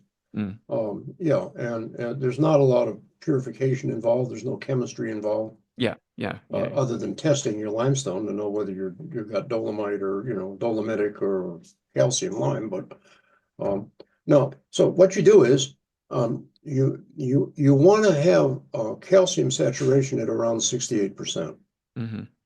And you want to have magnesium saturation at 12%. Now, what you've probably got is magnesium cal saturation at 24% and calcium saturation at 40%, Yeah, 35%, yeah. something like that. I'm just guessing, but Mm. I've seen plenty of soils that have a lot of too much magnesium in them, and that's what they look like. Mm. Oh, anyway, um, if you were to calculate the number of milliequivalents of magnesium on the soil colloid that you consider in excess of 12% and calculated that as milliequivalents, and then put in enough gypsum to release the same number of milliequivalents of calcium, Mm. then you have the possibility of replacing the magnesium with calcium. Mm. Calcium sticks to the soil colloid more intensely than magnesium does. Yeah, yeah. So gypsum releases calcium sulfate, which is only slightly soluble, and this dilute solution of calcium sulfate then attaches to the soil colloid and kicks off an atom of magnesium, which attaches to the sulfate, and now you've got a very soluble form of magnesium. Yeah. Then all you have to do is leach. And I think if I was growing on this soil in a small backyard garden where just wanted to maximize the yield and the quality of what I was growing, I Yep. would definitely follow your approach. I would be using way more carefully considered amendments. And I think when I did first have my first small garden up here before I got my farm, I was using your complete organic fertilizer protocol, and I was getting good results with it. So Yeah. I think it's definitely a solution to a problem. But I Yep. think my focus has shifted particularly to staple crops and the scalability of them because the the intensity of management that you can do on a small scale for vegetables, if you Mm. needed to grow an acre of something, Oh, no, you can't do this on a yeah. broad acre So farm. you It's have to not find possible. varieties that have the roots and Yes, you do. they have to suit the native soil in order to scale. All right. Now I want to tell you a horror story, Tell me. and it's leads to the conclusion that you should sell your place and go live somewhere else. Oh, I do wonder. Yeah, try and sell me. All right. So, this is a true story. All the stories I'm telling you are true stories, by the way. Mm, Yeah. But this isn't my story. Um, in 1900, there was a bright young man who just graduated medical school in England, and his name was Robert McCarrison. hmm And McCarrison took a job with the British Raj as a district health officer, and they sent him to India. And they stationed him as a young guy way up in the northwest part of India, which is now Pakistan, hmm and a very rugged, mountainous country with little villages that were hard to get to. And his job was, to go around and visit these villages and be the health officer. Um, while he was up there, he met some very remarkable people. They were called the Hunza. hmm You probably heard of the Hunza. The name rings a bell. They're one of those, what do you call them? Mythical people who have long lives and astonishingly good health. Mm-hmm. And there was a fictional book written about them a long time ago. It was called Shangri-La. hmm They made a movie out of it. Yeah, yeah. Yeah, well, the Hunza were sort of the inspiration, them and the Tibetans, sort of together. Anyway, so there was this little valley up there, and the people who lived in this valley often lived to be 100 years old. They had astonishingly good health. They were physically incredibly strong. Um, the they were just amazing people. They were very gracious, friendly people. Um, they used to be bandits. They're actually sitting on the Silk Road. hmm They had to pass right through their valley. They used to make a living by charging taxes on what went through their valley, or they'd just kill you if you didn't pay them. hmm Anyway, then he got promoted and promoted. And eventually he ended up in charge of a big research center up in the highlands of southern India, where all the electronic companies are now. hmm And the weather's really nice down there. And he had an experiment in mind. Um, McCarrison in his career noticed something about India. The people who lived up in northwestern India tended to be 6 feet tall. They tended to have long lives. They tended to be physically strong and healthy with very little disease. Um, the people who lived in southern India, oh, and they were light skinned. mm The people who lived in southern India were very dark skinned. They were very short. They were very short lived. They were very diseased all the time. They mm had no end of diseases. The people who lived in the middle, like around Delhi and the Ganges Plain, they were in the middle. They mm weren't as short and they weren't as sick, but they weren't as tall and they weren't as healthy. So McCarrison said, I wonder if it's what they eat. hmm So he got some cages of rats, rat populations, and he imported the food from these different parts of India and he fed them to his rats. And he did this for 4 generations and observed what happened to the rats. Um, he also had one other rat population that he fed on the same diet that working classes of England ate. So here's what happened. hmm The rats that were on the northwestern Indian diet, after about 4 generations, were twice the size that they started out at. hmm They had very long lives for rats. They bred very successfully. When they got to be quite old, he killed them, and then they did autopsies and very carefully examined their bodies and almost never found anything wrong with any of them. mm Okay. The ones who were on the southern Indian diet, they didn't live near as long, and when they autopsied them, they were just riddled with all the diseases that the human beings had in southern India and a few others that only rats get. mm And the ones in the middle were in the middle. Mm. And the ones in the working classes diet of England, they were similar to the ones on the diet. Oh, and the ones on the Southern Indian diet ended up half the size they started out at. Yeah. Yeah. And the working class of England, they got so violent and so aggressive after a few generations that you couldn't handle them without thick gloves.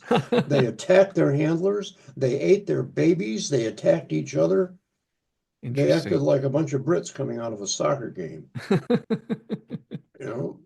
So anyway, McCarrison, he retired, I don't know, about 1937. And he came back to, the West, and he gave two lectures, one at Cambridge University or Oxford, and one at the University of Pennsylvania at Pittsburgh. Mm. It's called the Mellon Lecture. And um, and he retired and was not much heard from after that, except a little bit with the beginnings of the organic movement, because you Mm. see, the organic movement took that information to mean that a diet based on wheat and yogurt and some vegetables is much better than a diet that's based on rice.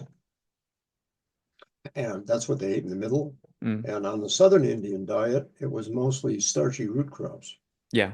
Yeah. not even rice. Mm. Yeah. And so that hierarchy was also food that had less nutrition. Okay. But what McCarrison didn't realize is that the soils in those three parts of India were very different. Mm. And the soils in North and West India, it's a very semi-arid area with very little leaching and highly mineralized soils. And the soils in the southern part of India are just leached to death. And Mm. they're just lateritic clay that has no ability to hold on to plant nutrients and no plant nutrients in it to hold on to. So Yeah, we I'm very open to the idea that well, I mean, more generally, not just for me, that there are some places, like both, countries and individual valleys and properties. Some of them are Yep, much more capable of supporting human life than others. And that's right. it's very easy to buy a patch of land and then find out afterwards that it's not suitable for, supporting human life. Yeah. Um, I had a friend in Oregon. I had a little seed company. What do you call it? Peace Seeds. Mm. And I first met him in a recycle house in Southern Oregon, with all built out of nothing but recycle. And all they did was smoke dope. And they didn't even believe in killing a plant. They wanted to scooch. That's where you go and pick one leaf off the plant and eat it without killing the plant. They Dear. were so sweet. Mm. Anyway, yeah. Anyway, this guy, his name was Alan. Alan gave me a very interesting idea one day. He said, do you know why our vegetable varieties are highly nutritious, the heirlooms? And I said, why is that, Alan? And he said, because you see, um, in the valley, in anywhere, every family saved their own seed. And so if their varieties weren't very nutrient dense, then their children didn't survive the gauntlet of childhood diseases, and their Yeah. varieties tended to die out with the children. Yeah. Yeah. And so the varieties that survived were the ones that helped the family survive. How's that for group selection? Yeah, I thought that made a lot of sense. Mm. Uh, yeah, but if we ever had to just live, well, what's the word? Um, um, the Bill Mollison's thing, Mm. um, um, permaculture. Mm. Yeah. I mean, if we had to live on the resources of the piece of property that we owned, and that was it, and all we could do was manage that property to optimize the resources that were there, which is really what you're talking about. Mm. And that was it. But what we would see is just like you're saying, there's some places that the people get sick and die, Mm. and others they wouldn't breed so well, and others they'd live longer. Yeah. And there'd be whole districts where people had short lives and a lot of sickness. I mean, from some perspectives, the whole agricultural experiment is an exercise in adapting to what used to be famine foods, and sometimes not very well. Oh, you mean the exercise of trying to be entirely self-sufficient on a piece of ground? Yeah, yeah, and it's switching the diet over to crops that we can grow in a particular patch of land. Some particular patches of land can't grow a sufficiently diverse or nutritious or reliable source of nutrients and energy Yeah, to be suitable for that kind of lifestyle. And I mean, if you look at pre-industrial settlement patterns, there was all sorts of like big chunks of the map where practically nobody lived because you couldn't squeeze a living out of it. that's right. Yeah. I know some people, by the way, who could give you some instruction, inspiration about how you might do that. Mm. And those are the Fijians. Hmm. Um, I lived in Fiji for 6 months. Um, Came a point after the seed business has been going for a few years, and it was making a profit, and I was feeling a bit burned out and tired. And Isabel and I decided that the thing to do was to take a sabbatical. So I went to Fiji and lived there for 6 months and just lived daily life. Hmm. Uh, anyway, the Fijian people have a soil classification system, and it's based on the crops and crop sequences or rotations that they can grow in any one place. Mm. And I think that these different possibilities have names. I don't know what they are in Fijian, but they have a way of identifying this spot as a place where you do this sort of pattern.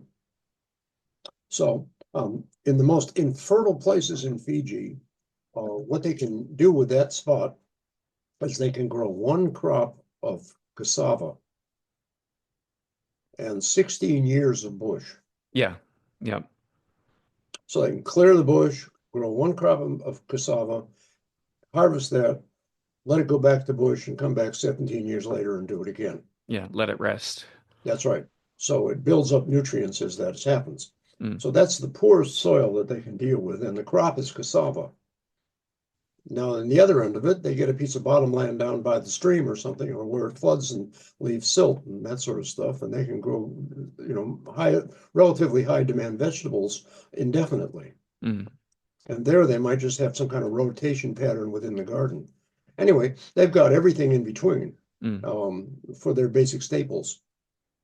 But I want to point out to you, I don't know what you know about cassava, but It's starch and cyanide, basically. that's right. It's starch and cyanide. And if there were any nutrients in the plant at all, it's in the leaves. And Mm. to get the nutrients, you got to first parboil them and pour the water off a couple of times Yeah. to eliminate the cyanide. And then what have you got left? All the Mm. water soluble vitamins are gone. Yeah. I imagine that some of the protein has broken down into amino acids and solubilized and gone. Yeah. So you I can't have, maintain health on cassava for yeah. very long. I have a more general question about, and again, this goes back to the idea people imagine I'm going to have a backyard vegetable garden, I'm going to get all this produce just like a supermarket. It's how our modern culture views vegetables. And it's almost like all of the horrible industrial process crap that is like supplying our calories, putting some vegetables on top of it is like an indulgence. It's like it forgives some of that sin. The vegetables almost have this heroic expectation that they can undo all of the damage of all the other crap that is in the modern Western diet. Mhm. And I wonder if you go back to pre-industrial villages, they didn't have the same heroic role. They were almost more like medicinal or herbal. The idea that you could just like eat a huge salad and that would kind of take away something bad, they weren't seen in the same way. Whereas the quality of the staple crops that they ate and the sensitivity with which they processed them was much more like the wheat from those people in northern India. It would have been a particular variety that grew very well, and it had a very specific process to be transformed to make it edible.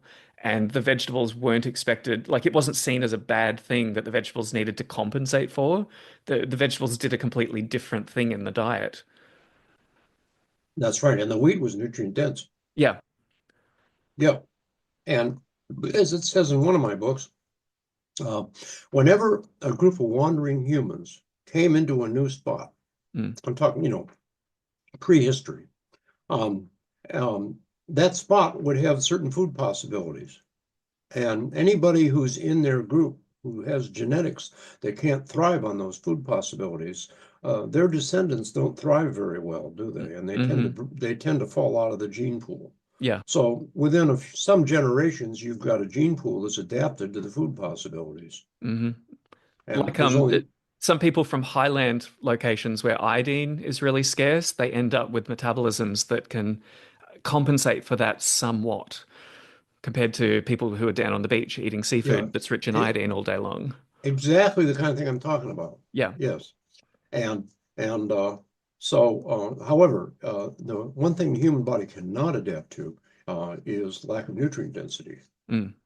The nutrients got to be there. The body's got to be able to digest that particular food item, but the nutrients got to be there, or if you don't get the nutrients. Mm. Uh, yeah. So, you know the history of the Thai people? Uh, Tell me. they didn't start out in Thailand. I went to Thailand not too long ago, and I learned this there. Mm. No, the Thai people started out in northern China, Oh, yeah, yeah. The rice farmers spread and further and further south. yeah, they weren't rice farmers in northern China. No, they lived on millet and wheat, Ah, so they came around the back.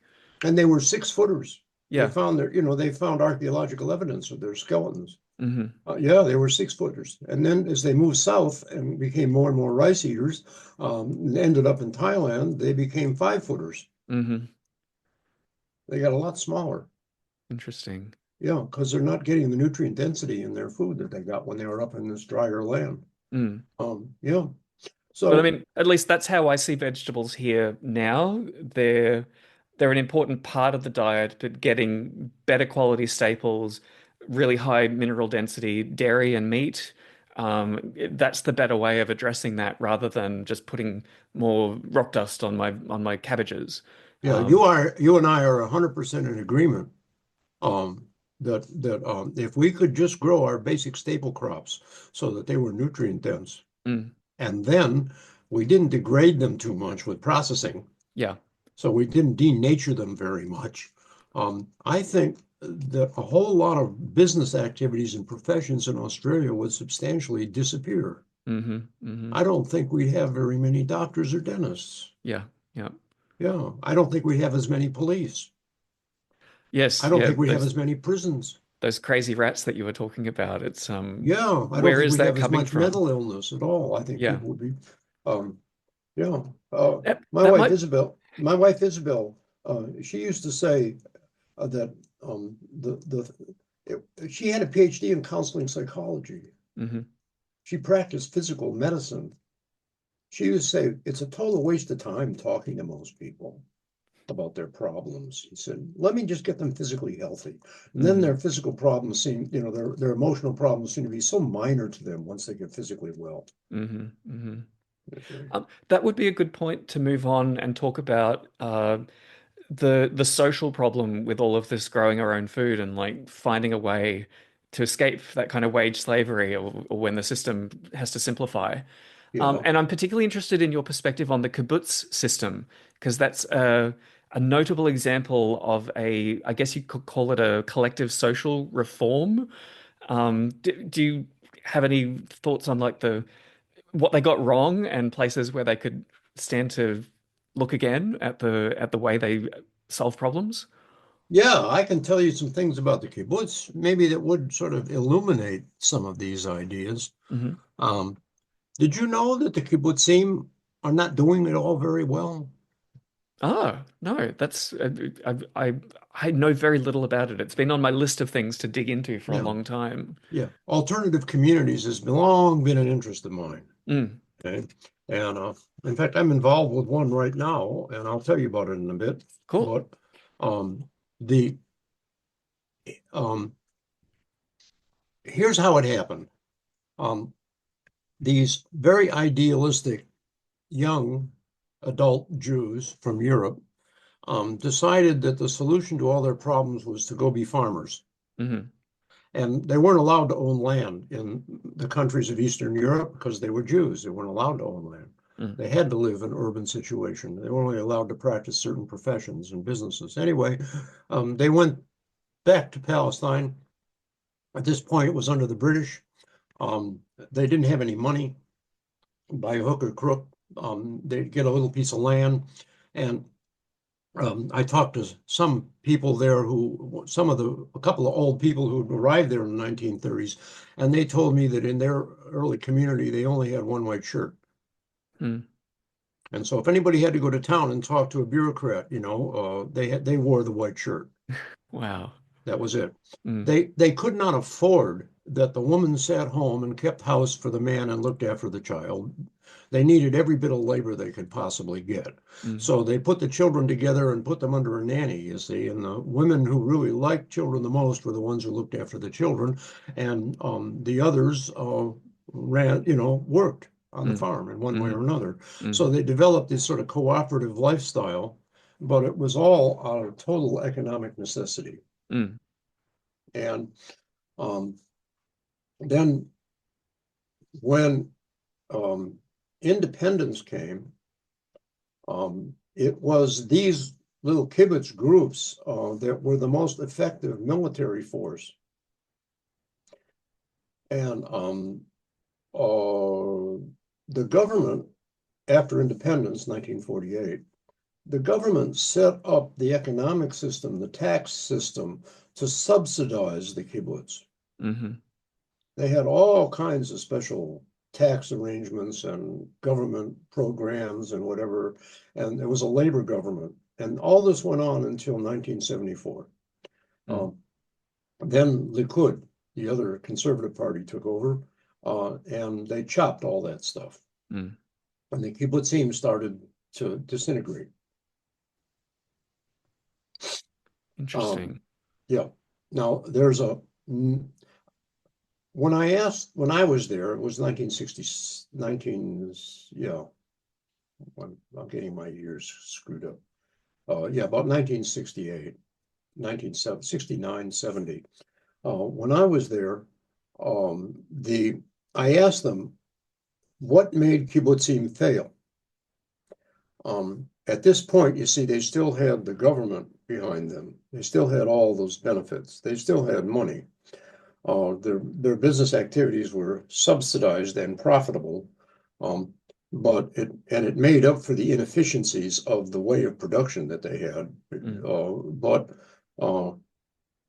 they said the reason that most kibbutzim fail, they said, is because of adultery. Ah, an interpersonal problem. It was. Excuse me. People would have grudges. They'd Now, get bitter. that's very interesting because if you look at the deeper history of intentional communities that work, they were so often gender segregated. But then you have the Oh, problem of where did the children come from? You're constantly having to recruit from outside to maintain the institution. oh, you're thinking of the Shakers. Yeah, or just monasteries in general. Oh, yeah, yeah. But yeah, the Shakers are a great example too, where they had to Well, denounce they didn't breed, sex and is it? yeah, that was the whole point. Yeah. But the anyway, Mm. adultery is a serious problem on a kibbutz. Hmm. Um, I bet you that there were three types of kibbutzim when I went there. One was ultra-Orthodox religious, one was just kind of like Labor Party, and one was pretty far out socialist. This is the one I was on. Hmm. But I wouldn't be surprised if the religious communities didn't have that problem near as much. Mm. Because I mean Um, the Amish obviously keep a lid on that somehow. They're a fully integrated bubble of community. uh, uh, Though they have their own so problems, I'm sure. I got to tell you a story now. So, um, so, um, how long? 10 years ago. Is it that long ago now? Yeah, I bet almost. Anyway, I'm living on a suburban quarter-acre block, in a house I built myself in the far southeast corner of the block, so that the most of the block could be sunny. And it had no grass. It only grew food. It Hmm. was an urban farm. The only piece of ground that did not grow food was on the south wall of the house by the entrance door where it didn't get enough sun to grow anything. Mhm. Everything else grew food. And this lady who I'd known for a long time, who was one of my early students when I used to teach gardening, came by, and her husband had died 3 years ago, and it was a bit like Mrs. Bowerbird. Mhm. And she decided I had a really nice place, and she moved in with me, and we got married. Ah. And she wanted her own garden too, because she was a gardener, and there wasn't enough land there for both of us. So there was still an empty block next to us, and we bought another quarter acre, and it was beautiful red volcanic soil with almost no stones in it at all, Mm. infinitely deep. That's why I built my house there. It was in a suburb, but the builder, it was a brand new subdivision, and the builder said the only reason I'd able to live there is I was the first one in, Mhm. and I'd get used to it in bits and pieces. Well, but I never really got used to it. Anyway, Mm. there I am. And Annie and I are market gardening. We have a little fruit stand. We sell off the property. We're having lots of fun. And these two guys come walking up my driveway, and they have full beards and wear suspenders and wear long sleeve shirts in the summertime. Oh, yeah. Yep. And they're not Amish, because the Amish have a certain way of trimming their beard, Mhm. where the just under the lip and all that is shaved. Yeah. Yeah, these guys have full beards. Mhm. And they introduced themselves, and they said they heard about me, that I was a soil analyst, because I've written another book you probably haven't read called The Intelligent Gardener, that teaches people how to read a soil test and how to bring their soil into the kind of balance that makes nutrient density as well as productivity. I'll have to check that Anyway, one out. But yes, oh continue the yeah, story. Yeah. yeah. Anyway, they said, we hear you're a soil analyst. We want to buy a farm. Would you help us? I said, sure. So anyway, the three of us went out and we looked at a couple of pieces of property over the next couple of weeks, and they bought one. And the one with the money went back to Brisbane and closed up his business, and he'd be gone for about a year. He had to wind up his business. And the other one moved in with his family, and he was Mhm. just going to live there for a year. And he was the guy's number one employee in the business that he was winding up.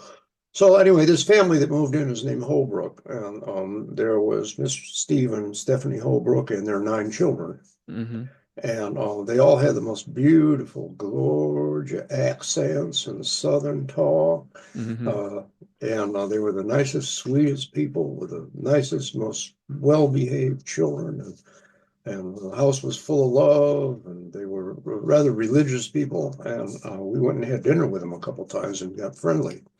And then one day it was time for the other guy to come back and take possession of his house. And the Holbrook said, well, we rented a house in a little community called Chudley, about an hour's drive away. Mhm. And we went and visited them in Chudley. And then they called me up and said, we've joined the Mennonite Church. And we're going to have a hymn sing on Sunday night. Would you like to come? Now, I used to sing in the chorus when I was in high school. I don't Mhm. mind. Hymns are as good to sing as anything, I thought. Mhm. So I went. And I'll tell you, it turned my life around. Mhm.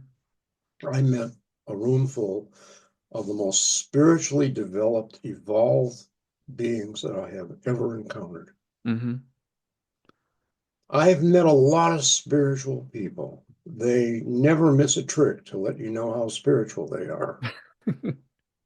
Yeah, you know what I mean. Mhm. And I've been in spiritual communities that are just a hotbed of nasty emotions and phoniness. And uh, these people were just relaxed and comfortable, and their children were just gorgeous, like the Holbrook's children. And these people looked you right in the eye, and they weren't proud of themselves because they didn't believe in pride. They thought pride was a sin, but they were proud of themselves. They were right there, and they had warm hearts. And I thought, wow, what do these people have going for them? And I said, what do they do in church? I've never met a group of people like this. I've met Christians in churches. I've been in a few churches. Mm. I'm a Jew. I don't have anything to do with this stuff. Anyway, the next Sunday I went to their church and I liked it. Mm. So I went the next Sunday and I liked it. Mm. So I started to read something I'd never read in my life. It's called the New Testament. Mhm. Never read it. And Um, uh, anyway, this went on for a couple of years, and I went through some changes about what I was reading in the New Testament. And to put it in very short, I've become a Christian, Hmm. and it's not uh, in. I did not decide to convert to become a Christian. I was converted Hmm. by this entity you could call the Holy Spirit.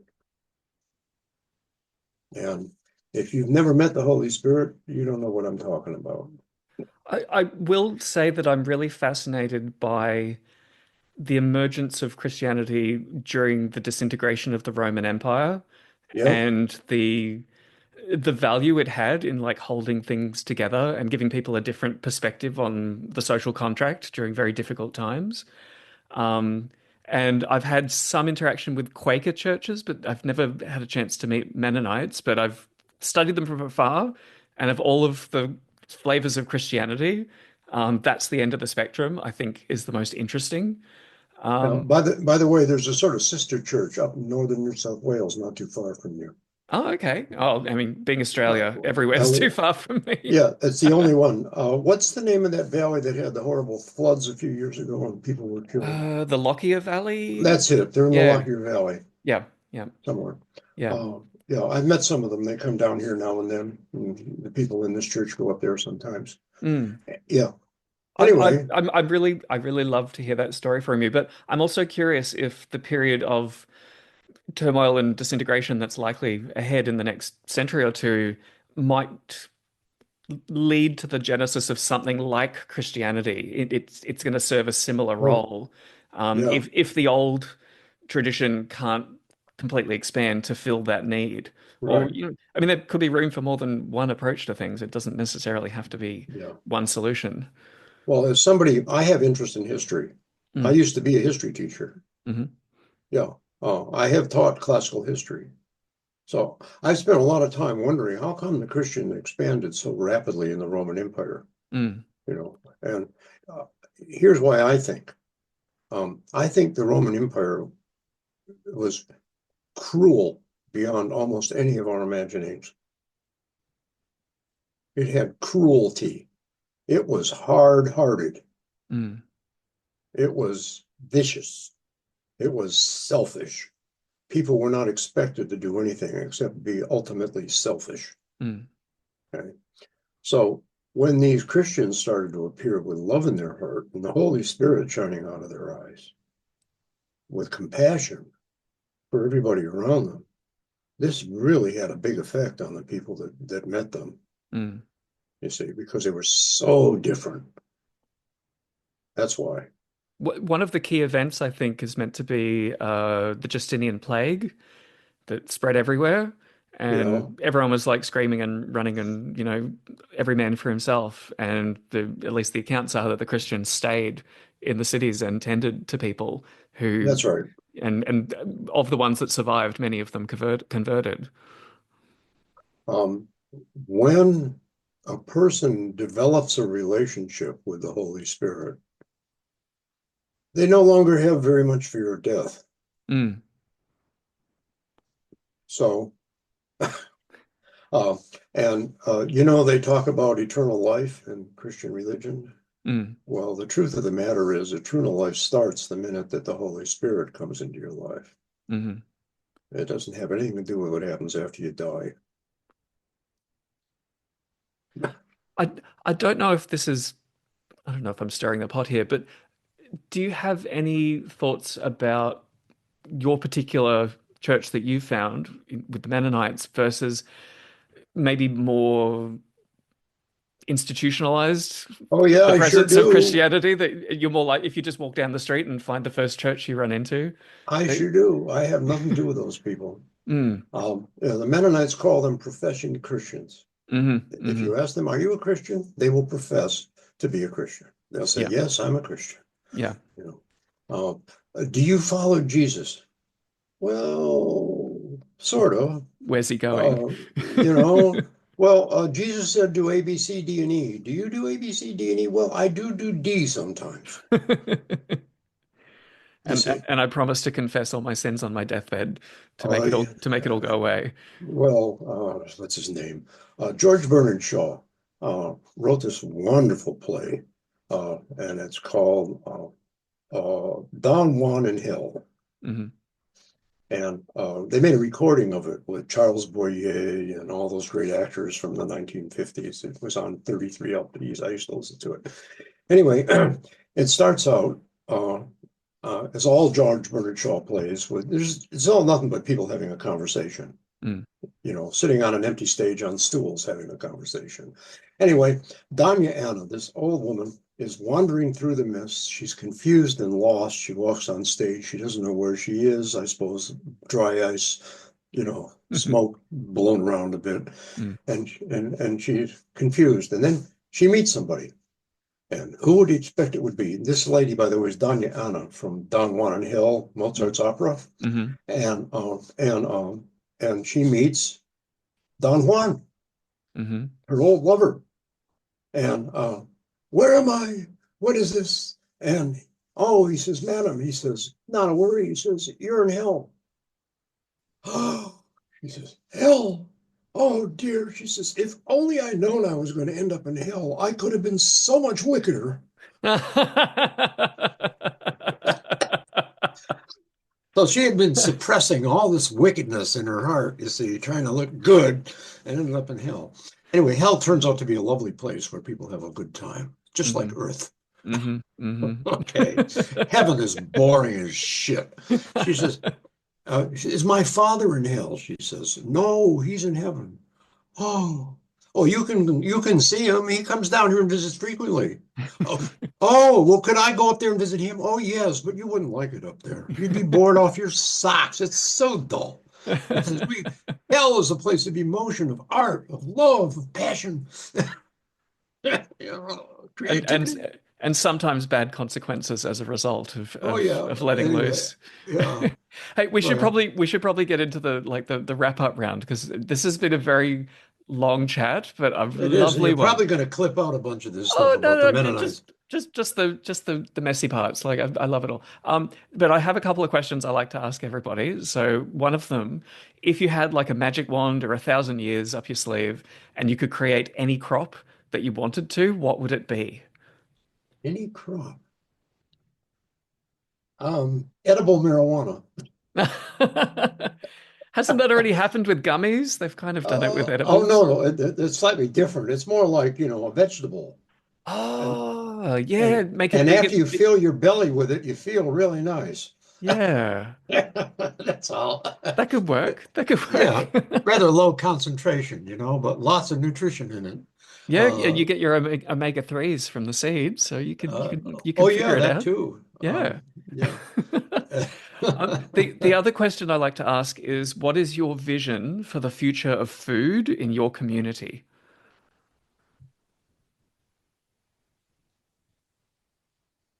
Hmm, that's a big, heavy question. It is. It brought forth a feeling of sadness. Hmm.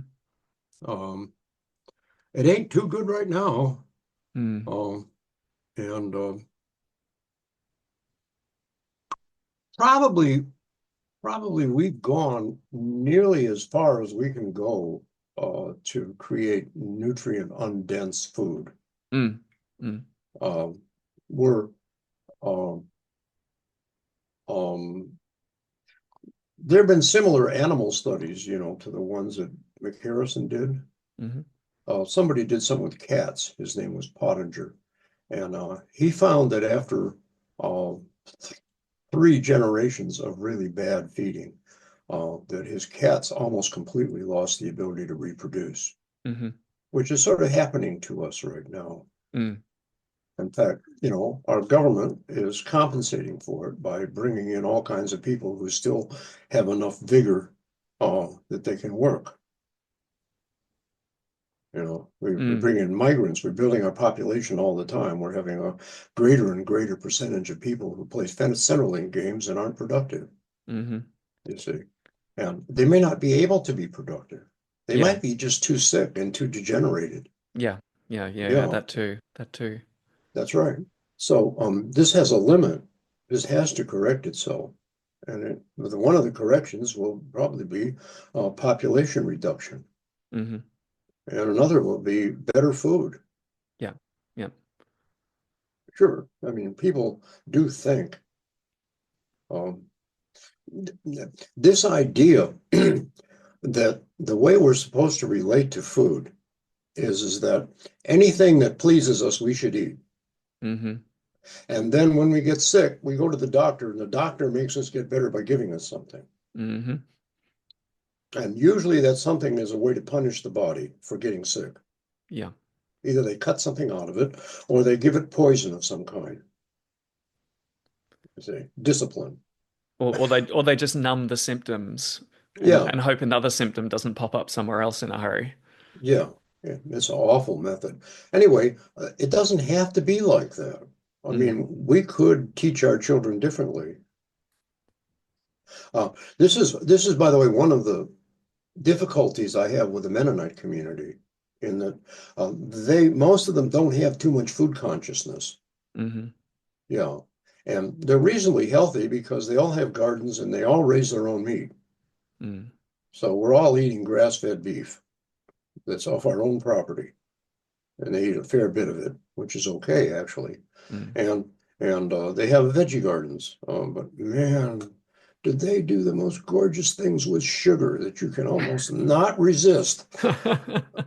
We have the church has a fellowship lunch once a month Mm. after church on the first Sunday of the month, and the last third of the table, is sweets. Mm.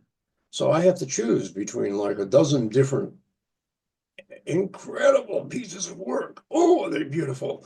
And I've learned I take the smallest piece of one thing. Mm. I look at it hard. I decide. I study it really hard, and I'll have this today, and I take the smallest piece of that I can get and savor every little nibble. Uh, Mm. but anyhow, they're doing pretty good. I don't know how bad it can get, Mm. but it's pretty bad. Have you ever seen any of the medical reports, I think, from World War II? Some of the regions that uh, they were cut off from trade and they were starved, but they weren't the ones that were like starved to death. That they actually had like drops in the rates of heart attacks and like various Yes, modern health. Yeah. I've seen considerable data. Also, there's data going back to the First World War, Mm.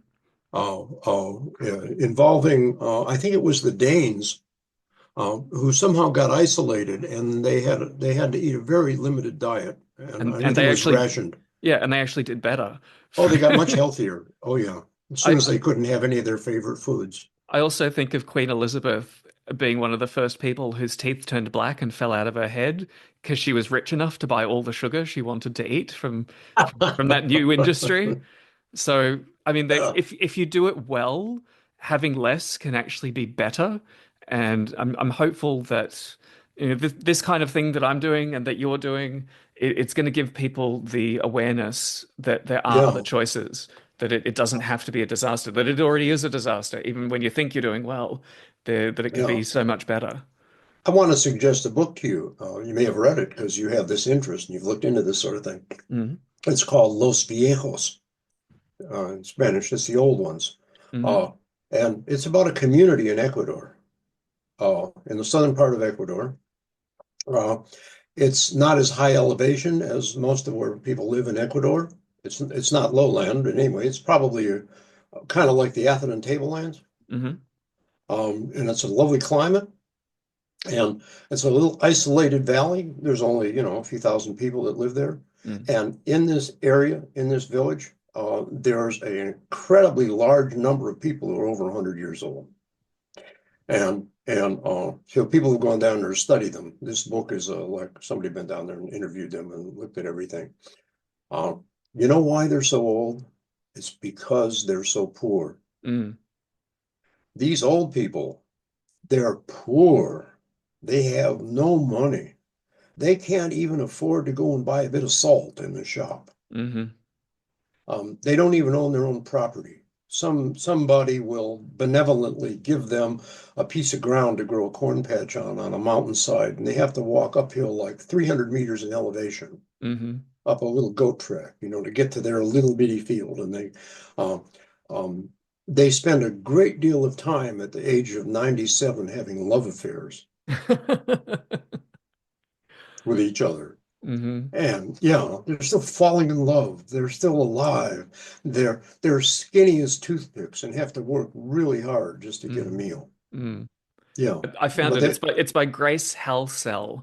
So I'll put that on my read list. It looks amazing. yeah. Um, So, I this has been. I think we should probably wrap up because I think this is one of the longest episodes I've ever done.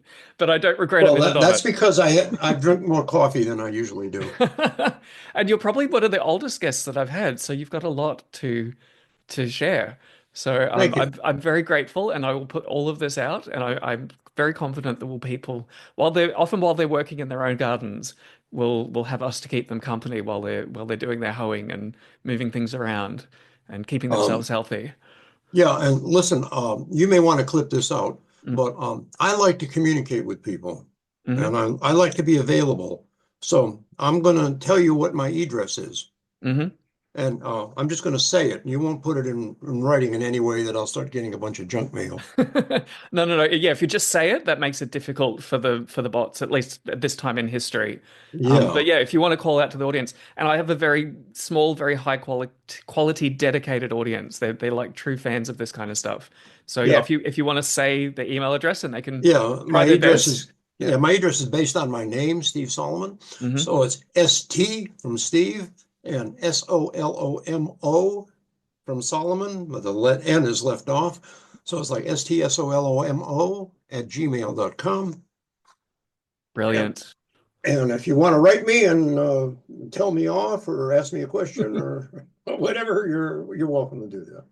I will definitely encourage people to do that, and I'll put in links to your books. I'll double check which ones you want to highlight because I know you've got a few. But I'll just wrap up and say thank you so much. This has been an amazing marathon of a conversation, but I haven't flagged for a minute, so I hope the audience got as much out of it as I did. Well, thank you. I thoroughly enjoyed myself, and there's hardly anything more fun to me than to have somebody ask questions and then really listen to what I say. And So, if I end up moving to a little valley in Ecuador, then I know who to blame.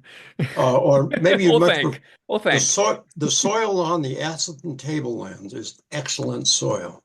That had been on my list of a place to look And at. So, the weather is very nice. The only thing wrong with the Atherton Tablelands is you're living on a little island with a decent climate in the midst of a sea of heat and humidity and mhm. stingy, bitey insects. Yeah. And And I think it's been bought up by a lot of commercial farms as well too. It's difficult to find a little patch yeah, that's worth growing on. yeah. I have a friend who just went up there and he bought a little avocado plantation on 10 acres, and Hmm. he somewhere not too far from Brisbane, and he sent me a soil test report, and this is good soil. Mm. This soil's got trace elements in it. All it Mm. needs is a little copper, zinc, and boron, Yep. Yep. Yep. and it's got everything else. Oh, I've still got It's enough life. beautiful. I've got enough years in me that I can contemplate starting again somewhere else. So if I get the timing right, then the world's my oyster. So I Yeah, might be well, back in I might be back in touch to say, what about this part? What do you think? Should I go here? well, I'll tell you, the plants grow better in better soil. Yeah. Yeah. Doesn't Yeah. matter what you do, if you start with better soil, you'll have a better result. Yeah, yeah, yeah. I'll have to ruminate on all of that as my life evolves. But yes, thank you so much for taking the time, It's been a um pleasure. and yeah, maybe sometime off in the future, I'll check in again and say hi. And listen, maybe you'll have a couple other hard questions you want to talk to me about. Oh yes, yeah, yeah. There's way more. We could talk for days. So yes, thank you. Okay, bye now. The Zero Input Agriculture podcast is a solo passion project built with my ample time and meagre resources. If you would like to support the show, then sign up for a paid subscription to my Zero Input Agriculture blog at Substack. As a reward, you can read all my past posts and listen to the audiobook of Taming the Apocalypse. If you prefer reading about the past and future of biological technology, you can read the ebook of Taming the Apocalypse through Amazon. And finally, please rate and review the show on whatever podcast app you use, since it helps other people find me.